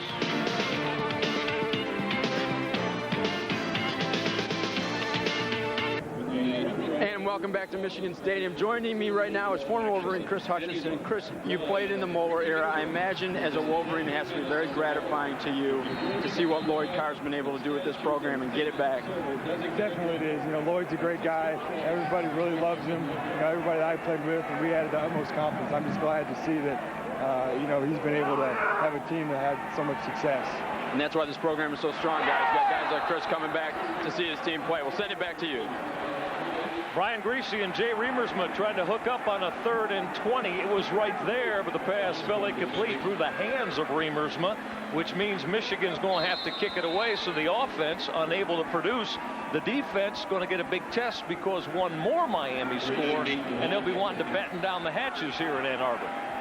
Well, when things start going bad and that momentum changes, it's hard to stop. Michigan needs a couple good plays here, offensively or defensively, to get them out of this. Oh, Nate DeLong just hit a monster from the 25-yard line. That is a 65-yard boot from Nate DeLong. Now that maybe will turn the field over and give Michigan a little bit of momentum. Sometimes it can happen just that quick. Well, here's where they're looking for a turnover now. Michigan has got them backed up on the 10-yard line, looking for a turnover, get some enthusiasm back and play the last quarter of this game and get rid of that lousy third quarter. Fans are pumping them up. They want to see some good defense. Nate DeLong, 65 yards worth on that left-footed bomb. So Sammy Ricketts got to start with a big house crowd up and at him. McCullough, not a lot of room. Nealon got tracked down by Jared Irons, Jason Horn, Mike Elston all in on the Wolverine hit. McCullough, he runs over anyone. His own men, their men. Strong kid. I told you a moment ago, if you give the first 30 minutes at 31-zip to Michigan, look at what Miami did. They put a 19 spot on the board in the third quarter to pull this thing back within 12. 2nd and 7 now from the 13. Dylan McCullough, give him 3. He's now in 19 carries for 112 yards. Henderson and Banks the wides. Ricketts, play action. Oh, look at a hit from Rob Sweat as he laid a lick on Jeremy Atkins as the pass from Ricketts fell incomplete. There's the Michigan flying around again that we saw in the first half. I think he wanted him so hard he wasn't worried about intercepting the ball. It looks like he might have had a shot at it. But he wanted a KO. He did. That's what they need. They need to have a nice fourth quarter now for no other reason to get ready for next week. Besides winning this game. What George talks about is back to the Big Ten Wars as Northwestern's Wildcats come into the big house. 3rd and 7 now, but the task at hand is Miami. Ricketts, quick drop, quick slant on the money. Tremaine Banks, he may have came up a little bit short of that first down stick, but we'll wait and see. Tremaine Banks, quick slant, that's a timing route. Ricketts delivered the ball on the money. First down, Miami. Hard to stop in zone coverage. He inside here, and that's difficult for Thompson to cover that. He's got the outside third, so there's not much he can do about it. He has to get help from the weak side linebacker. Sam Ricketts played the first half, left in favor of Neil Dougherty. Now he's back. Tremaine Banks, the 180-pound fourth-year junior on that grab. Atkins and McCullough in that offset eye. Michigan's defense bouncing around. The give, even McCullough got to look in the back. McCullough hanging his way over the 30 to the 33-yard line. 13 yards, first down Miami. Dylan McCullough continues to impress. That's the talented, tough tailback. Watch this blocking over here. Watch the blocking. At the 33-yard line, where it's first down. Great hits, and he breaks them all. 200, you said it, 205 pounds. Guy runs like he's a 245-pound freight train. Look at McCullough, 20 for 125. Ricketts being flushed out. Now Sam's going to tuck it up and go as he saw a little bit of green in front of him. Rob Sweat made the diving hit, but not before Sam Ricketts ad-libbed and got 7 yards on first down. That's what Randy Walker likes, being in 2nd and 3.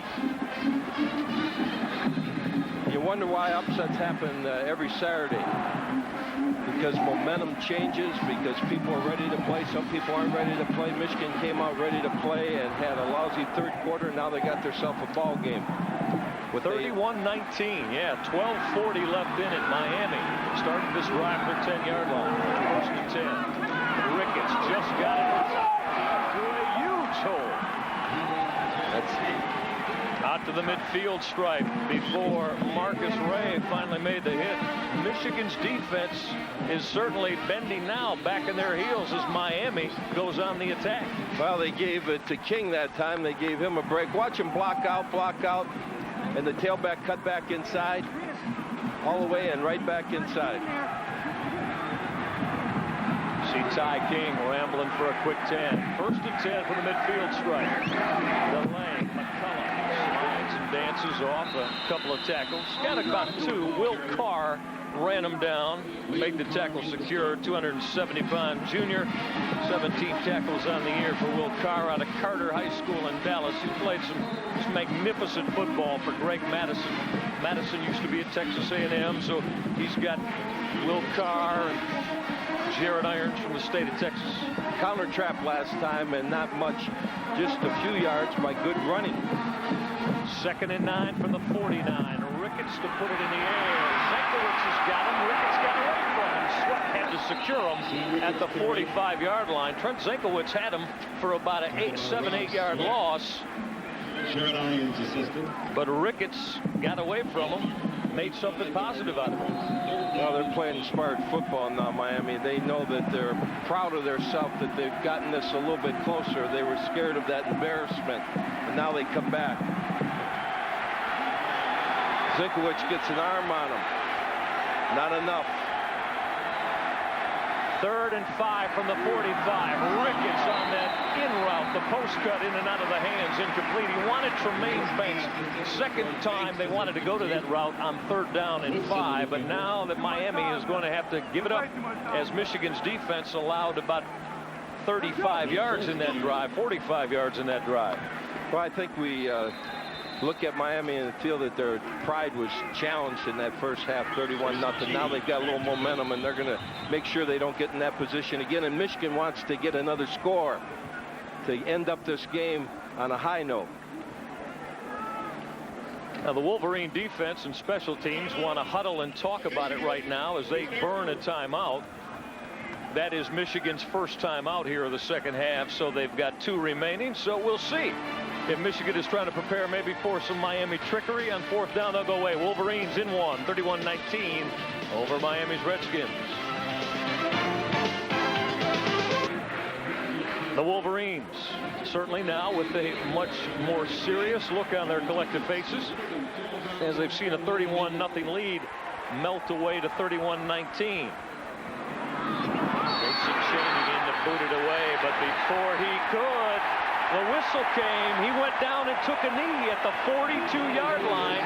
So there maybe is the break that Michigan wanted to try to get some momentum back. Watch the mistake of punter Jason Chaney. Low snap, so he goes down to block it. Hits the knee. This is a great group of officials. They're doing an outstanding job today. Normally we go through a game, we got 2 or 3 calls that we think that are shaky. These guys are doing a good job. Been a solid crew all day long, to be sure. First and 10 from the 41. Brian Griese on the call. The Akabatuka spun on a 1 tackle, ran through 2 more. He turned a 3-yard loss into a 3-yard gain as Tumunga Biakabatuka, bouncing off tacklers. Johnny Williams also took a bounce off big Jason Holmes, too. But you saw that time they came in with 2 tight ends, Michigan. This reminds me of Woody Hayes. When Woody got frustrated, when he got tired of everything, he went to the 2 tight ends and just started pounding. And that's the way he relieved the tension he had. Looks like they're doing it here. 2 tight ends again. Well, that's when you knew that Woody had enough. Oh, he used to have a temper. The 2 tight ends come in, and Perlis knew that Hayes meant business. Off play action. Griese out cut. Got Mercury Hayes.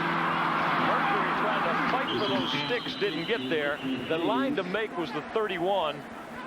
Tuman and Hayes played a little game over there with that in-cut from Tuman, and Hayes slid off him on the out-cut. Well, we'll get to see that here. There's 2 great receivers. One clears the way, and then Hayes comes underneath. That's a double level. Can't stop it. Needs to have a good throw, and there it was laid out there. Jamie Taylor came up and made the stop off his field corner. Taylor, young man who getting the opportunity to make some plays and be a presence. Not size, but certainly a guy that has come in and earned a claim on that corner spot. Marcus Stepp is the injured Miami Redskin.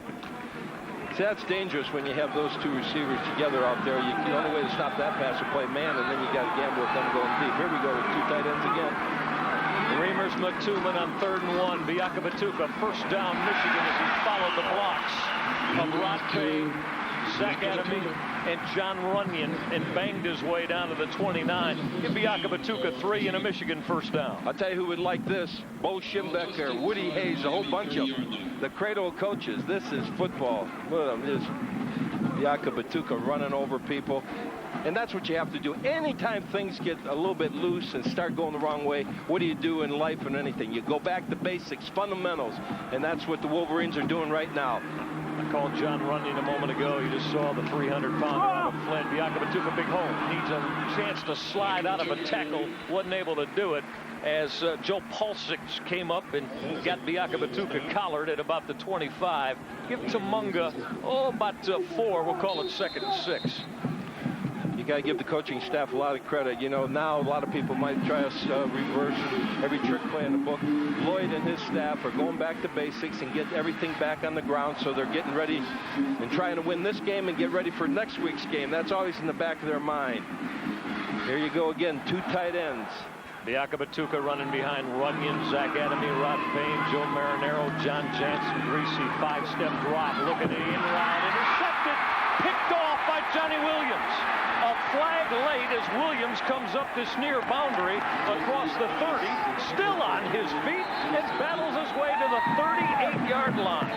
Now let's check this flag back at the Michigan 5. We will see at the Miami 5, we'll see if the call goes against Jamie Taylor, that young corner man who was banging with Mercury Hayes.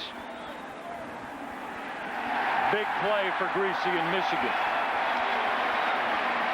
Walker's all upset. You work, and you have a play like that. Now, in all due respect to Coach Walker, that's a very difficult place for him to see from ground level with that drainage crown on the field all the way over to that corner. But he's fighting for his kids, and that's normal. Pass interference, defense, 15-yard penalty, automatic first down. They were. It was a good call. People were all over him. You know, we talk about how tough Johnny Williams is out of Cleveland Holy Name. Look at this, George. He just keeps going. And the whole team is. They're inspired. They're playing as good football as they can play. And again, I tell you that Randy Walker's switch of Johnny Williams to that free safety spot comes at a time when this young man began his career at Miami and worked his way onto the depth charts as a linebacker, and you see why. Big kid, a guy that loves to take on people and hit, 220-pounder, made the switch from middle linebacker in spring drills. He looks like he's been playing it his whole life. His whole life. Michigan, the benefactor of the big pass interference call on Jamie Taylor. Biakabatuka at the 5, Tumunga trying to carry her in his belly with them down to the 3-yard line. Tumunga says, hey, Johnny Williams, I can play that kind of tough football too. What two great competitors there, tugging and pulling at each other. That was Perry in there just playing hard. These safeties are the difference. Normally there'd be no one there and that'd be a touchdown, but the safeties are the ones that are accounting for this. They're playing up so tight. 18 carries, 71 yards now for Tumunga Biakabatuka, number 2 today in the tailback battle to Dylan McCullum. 2nd and goal from the 3. Biakabatuka, good cut, touchdown, Tumunga Biakabatuka and Michigan's Wolverines. His 7th touchdown on the ground in 1995.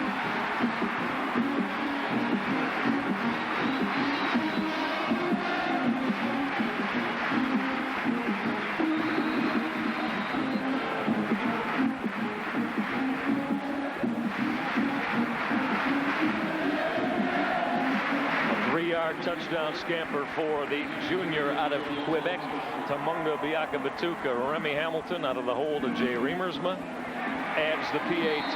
Michigan's Wolverines looking for breathing room.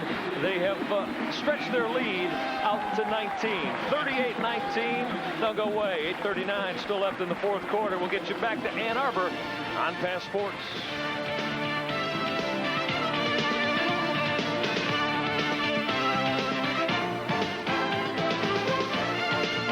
Michigan's Wolverines got that lead back up to a little bit more in the comfort zone for Lloyd Carr. 38-19 now. 8:39 left in the 4th. On with George Corliss, Michael Regai with you in the big house in Ann Arbor. Eric Henderson a yard deep. Look out. Henderson still on his feet, battles his way to the 30-yard line. That is a 32-yard return for the diminutive one, the 5'8", 165-pounder. Just a terrific kid. Got a chance to know him as he grew up in Toledo, Ohio. Shows he can play football too, George. All right, watch this replay here. Watch number 7, Floyd, lead the way with this block. Over on our left side here, watch this block. Big-time block. In fact, he rustled him down. Tim Biakabatuka, 7th rushing TD of the year, 19th in his Michigan career. Averages almost one a football game. Another touchdown. Dylan McCullum is on the number. Oh, no, you don't, says Jason Horn. George, the way he slides off blocks, uses strength and quickness, is something to see. Well, this is competition. You've got the running back that's possessed. He's going to run. McCullough going to run, and then you have Jason Horn, who's getting embarrassed right now, going to do something about it. This is competition. See the Michigan drive after Jason Chaney took an ill-advised knee. It went 41 yards at 2:17 as the Wolverines get to the end zone. 2nd and 15 now after the sack by Horn. Inside draw. McCullum got knifed down by Clarence Thompson, and if Thompson didn't secure McCullough, if Dylan got to that boundary, he had a lot of green in front of him. Well, he could have made even a bigger gain, or maybe go all the way. Here we go, replay here. Draw, watch him, 2 missed tackles in backfield. Watch how he lowers his shoulder and breaks tackles. Most backs have been stopped in the backfield there. Big play for young Sam Ricketts. He's got triple wides on 3rd and 10. Blitz coming, Jared Irons, sack time. Irons and the Wolverine defense. Oh, Irons came clean off that right side. Nobody laid a Miami white helmet on him, and Jared Irons registers the Michigan sack. The leading tackler of the Wolverines, George. Oh, that's what you call a scheme sack. Right there, Irons coming, no one blocking him. And that's the coach's scheme that they put that in.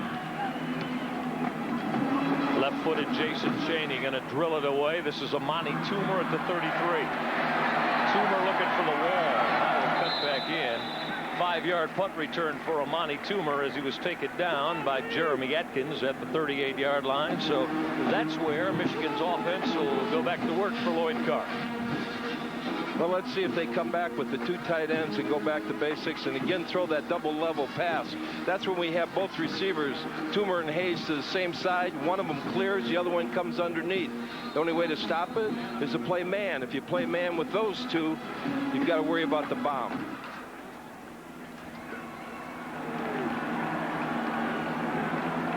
So Jason Carr now, the son of the head coach, comes back for his second series of downs. Quarterback of the Michigan football team. This one now seemingly in control again. We got the 2 to the 10. Until he got stood up by Jeremy Havens. Havens, that big defensive tackle, Jason Havens, excuse me, led the charge with Patrice Morgan. Miami's defense, George, we can see why that they rank #1 in the country, only giving up 220. They battle you, and they love to come after you with 8, 9 guys in the box and go to the football.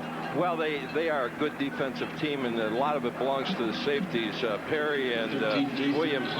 Those 2 guys are back there making the right decision when it's run or pass. They get hurt a little bit on the draw when they're playing pass. Here, you just look at the safeties, and they'll tell you right now they're playing pass. Michigan with 371 yards of total offense, looking for more. Yakavatuka trying to cut back, and ooh, did he get popped? You know who? Williams. Williams came from the far safety all the way in pursuit. No one blocked him. Jason Havens gave some help to Johnny Williams. See big Jason heading off the field with his tackle mate, Patrice Morgan. Michigan now looking at 3rd and 5. 5:30 left of the football game. Michigan looked like this was going to be extremely one-sided. They got out to a 31-0 lead, and then Miami put 19 straight on the board before Tim Biakabatuka touchdown has put the Wolverines back in command. Safeties are deep. 3rd and 5. Draw Biakabatuka all kinds of room with his feet. Got the corner. 45 and levels off down to the 41-yard line. Tim Biakabatuka with a quick 16 for the Michigan offense. It seems like every time that his passing situation, those safeties get deep, the Michigan can run the draw. They've done this numerous times. Because they're playing with 2 less people. They're back there in pass coverage. First down, they'll be uptight. See that? Biakabatuka edging ever closer to that century mark today. 22 now, totes of the football, 95 yards and a touchdown. Safeties up tight. Draw. Clarence Williams, the freshman, securing that football, George, tucking it away as he banged inside the 35. And Johnny Williams again on the tackle from that safety position.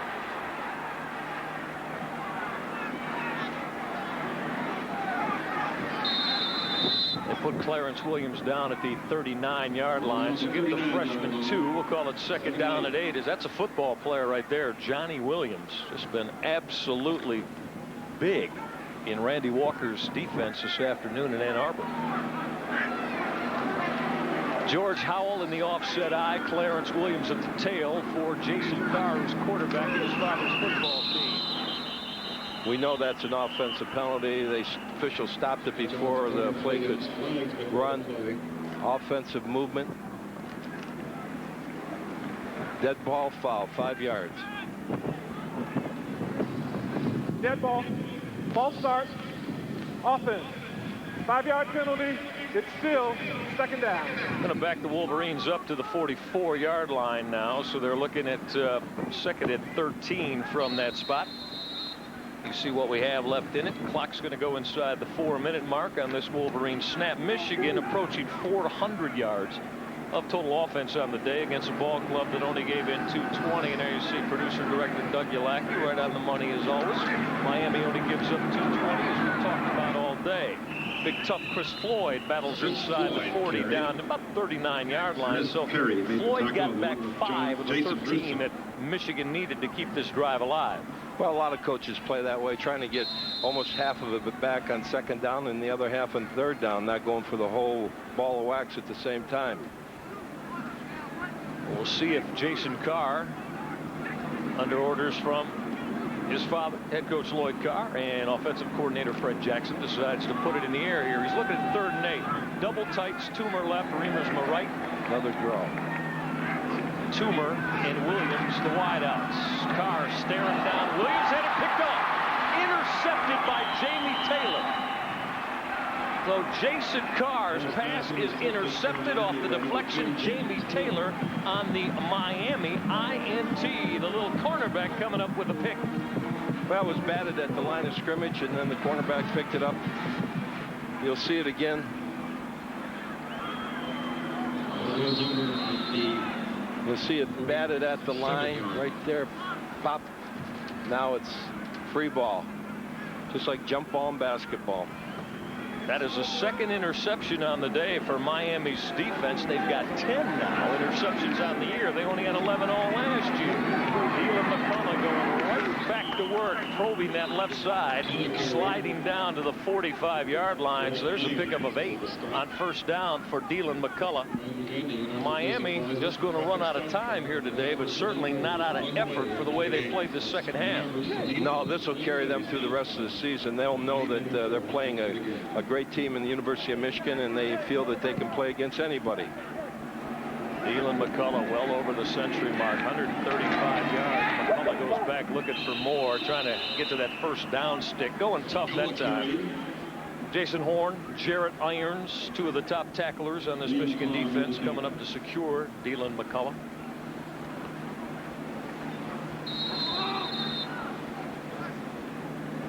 Randy Walker and his coaching staff. We talked about the young man who went to a couple Tangerine Bowls, played for Bill Mallory, Dick Crum.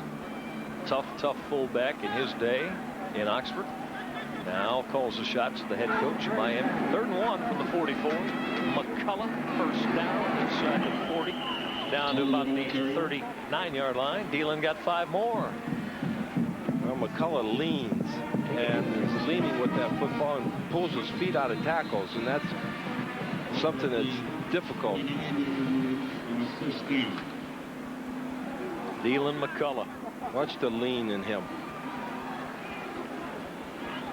Minute and 40 left as McCullough just got 5 on the first down throw. Ricketts on the money to Tremaine Banks down about the 31. So give the Ricketts-Banks combination about 8. Set up 2nd and 2. I think Miami would love to get on the board one more time here, George. Well, I think so. They're trying to get a little closer so they can go in the end zone 3 or 4 times if they can get this first down. Redskins have burned a timeout. They're first here of the second half. Charles Woodson and the Michigan defense. They don't want any more penetration of their goal line. They lead Miami 38-19.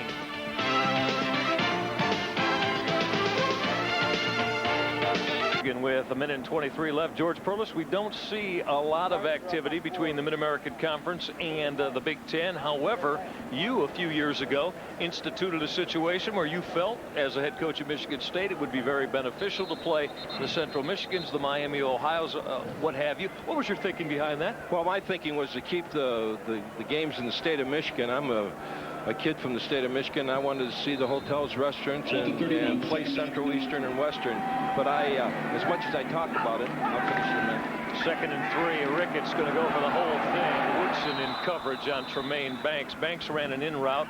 Ricketts had the fade in mind, incomplete. Well, as much as I talked about it and believe it, I guess down deep, I thought that you could still win. And I underestimated Central Michigan. I underestimated those people because with great enthusiasm, they came and put a couple losses on me. And I commend Central Michigan. I think that that's what it's all about, this game of football. These young American kids that go out there and play their hearts out, no matter what the odds are. If you're not ready on a certain day, you're going to get your block knocked off, and I did a couple times. And Michigan kids are learning a lesson here that even though Miami, Ohio's in the Mid-American, it's a great conference. They have some great schools. If you're not prepared, things like this are going to happen, just like Northwestern knocking off Notre Dame, and then Notre Dame going on and winning some games, and Northwestern getting beat by Miami, Ohio. Don't forget, this happened recently here where Northwestern got beat by these people. So that's what's so good about football. You never know what's going to happen. It's all enthusiasm. It is ability, but it takes a lot more than just ability. It takes the chemistry. It takes people working together, and it takes a heck of an athletic director, a president. It takes a lot of people, and everybody's involved. These fans here are involved, especially on defense. They give that defense the enthusiasm they need. And George, certainly when you look at now the parity with scholarship reduction in college football, is that in your mind why more and more as Gene Guidry gets helped off the field, Guidry the 280-pound senior guard for Randy Walker, is that why probably we're seeing more and more contests where ball clubs that maybe people wouldn't expect could play a Big Ten school, well, and give them a game and maybe win? Well, that's parity is a part of it, but this has been going on a long time. If you're not ready, someone that's not supposed to beat you is going to beat your block, because that's where America is. These kids are beautiful. Beautiful to be sure. You saw the third down conversions, that quick post route on the money from Sam Ricketts. He hit Jay Hall inside the 20-yard line. Jay Hall, spunky little receiver that works with Tremaine Banks and Eric Henderson. First down, Miami. How can't you respect these kids? There's a minute 14 to go, and they're trying like heck to get another score. First and 10 from the 19. Screen to Ty King. Flag down as Chuck Winters came up to make the hit inside the 15-yard line. We did not have a flag. It looked like an official was going to throw some laundry, but decided not to. 53 seconds left. Miami going to go on this quick count on 2nd and 5. McCullough. Winters had him, couldn't corral him. Woodson finally drove him out of bounds at about the 7. Winters came up strong, and McCullough broke the tackle. That's a great running back, McCullough. In any league, Mid-American, Big Ten, any league there is, you're going to see people look at him to play on Sundays. This is his senior year. Look at him. Catches the ball, and that's something. He's got good hands. Right in the helmet there, he breaks tackles. People look for that in running backs, breaking tackles, with the strength in their legs, and catching the football, and he does all three. Yeah, 148 yards on the ground and a couple of touchdowns and a couple more receptions through the air. First at goal from the 8. Ricketts looking at the fade. Henderson got stood up and knocked down by Charles Woodson after little Eric made the catch at about the 2. And Sam Ricketts in Miami going to call timeout. They won this last touchdown extremely badly. Well, I thought he was going to go into the end zone. Woodson put a good hit on him. I've never seen a defensive corner stop so many people in their tracks as Woodson does. That's a great tackling ability he has besides a cover guy, and that's why he's playing as a true freshman. Sam Ricketts now 11 for 23 with the one interception for 127 yards. Yeah, that's storybook tackling, George. Well, here's the ball on the 1-yard line. Oh, look at this. Look at this. Look at that tackle. Charles Woodson, we have seen him make plenty of sticks already. He is just now 5 games deep into his Michigan career. Walked onto this campus from Fremont Ross High School, and former Wolverine All-American Rob Lytle said, from the moment I saw him as a grade schooler, George, I knew he was destined for greatness. And according to Lytle, the greatest thing about it was he's wanted to be a Wolverine his whole life. I know all about that. All about that. I've fought that for a long time. But he's really some kind of a... You don't see corners that cover as well as he does, and then they're able to put the hat on someone and stop them in their tracks. He's done that twice today. Here they go now. The 1 yard. Let's see if Michigan's defense can come up with a stand here to not allow Miami to get a little bit closer. 2nd and goal from the 1. McCullough gets a block. Not going to get it. Rob Sweat spotted him, spied him, and dropped him as he got down inside the 1, about a half-yard away from the goal line. That's a tough one-on-one hit from the sophomore out of the state of Pennsylvania, Rob Sweat. Rob Sweat, what a great tackle that was. Great effort by both people. Well, Miami has spent their last time out now with 29 seconds left. While we have a moment here, as you look at Rob Sweat talk with Lloyd Carr and the rest of the Michigan defensive crew, certainly want to thank Michigan's Sports Information Department, headed up by Bruce Motti, Jim Schneider, for their outstanding work. B.J. Sohn, they helped George and I so very, very much in preparing for football contest here in Ann Arbor. And athletic director Joe Roberson and the entire University of Michigan football staff. Here's where we are, George. This is our home up here inside the big house in Ann Arbor, and certainly again an opportunity for us to look at a Michigan football team I think has surprised a lot of people coming out of the gate in 1995. Well, I do. I really have enjoyed this and appreciate this opportunity with Pass. This is fun. This is like looking at film and appreciating these kids, and that's what I like to see. Look at this enthusiasm. The game's over as far as win and loss, and look at Miami and Michigan playing their hearts out. 3rd and goal from the 1. Ricketts to the air. Banks. Excellent defensive play. Charles Woodson to slap it away. He was manned up with Tremaine Banks on the fade route, showing you again his extraordinary athletic gifts. Well, he's been blessed. Not only in tackling and covering, the whole works. Here we go again. Big time effort by Woodson. Here they go again. Now they can run or pass. I'm going to guess right now they're going to run the ball. They got one shot to get it in without a timeout on 4th and 1. McCullough, didn't get there.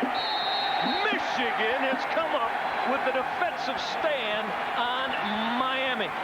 And the Redskin fans that wanted that final touchdown are denied by a Michigan defense that needed an emotional lift, even though the game is not on the line. I get chills right up and down my back right now because Michigan needed that going into next week's game. Look at him. Look at him. Carr all enthused. Here's a guy that plays a lot of football. The game's over. They had it won, but that was important to him. That will help him next week. Michigan's lead will stay at 19, and now it'll be Jason Carr's job to take a knee as he goes forward on the quarterback sneak and get the Wolverines out of here, as Miami can't stop it anymore. So that is going to be the last snap of the afternoon. Michigan's 8th-ranked Wolverines now go to a perfect 5-0 as they have withstood Miami's Redskins. It's over in Ann Arbor. They were tested. Randy Walker and Lloyd Carr talk about it and shake hands as Lloyd Carr now still without a blemish on his head coaching record here at Michigan as he rolls to 5-0 and will probably at least maintain that 8th-ranked spot nationally in both the AP and the CNN USA Today poll. Michigan by 19 over Miami of Ohio, and oh, how the Redskins fought. We'll talk about it when we get you back to Ann Arbor on Passports.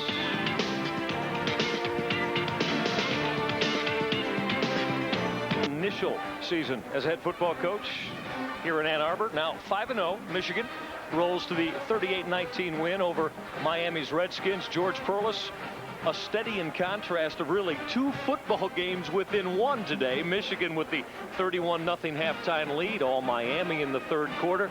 But it made for a very interesting competitive contest. Oh, it did, and I can hear Walker in the locker room now. We don't care about moral victories. We want to win the game, which is great, but down deep inside, he's proud of his kids. They came back. Not only did they compete with Michigan, they came back from a 31-0 deficit to make a ball game out of the second half, and that's a credit to them. That'll carry them through, and it doesn't hurt Michigan.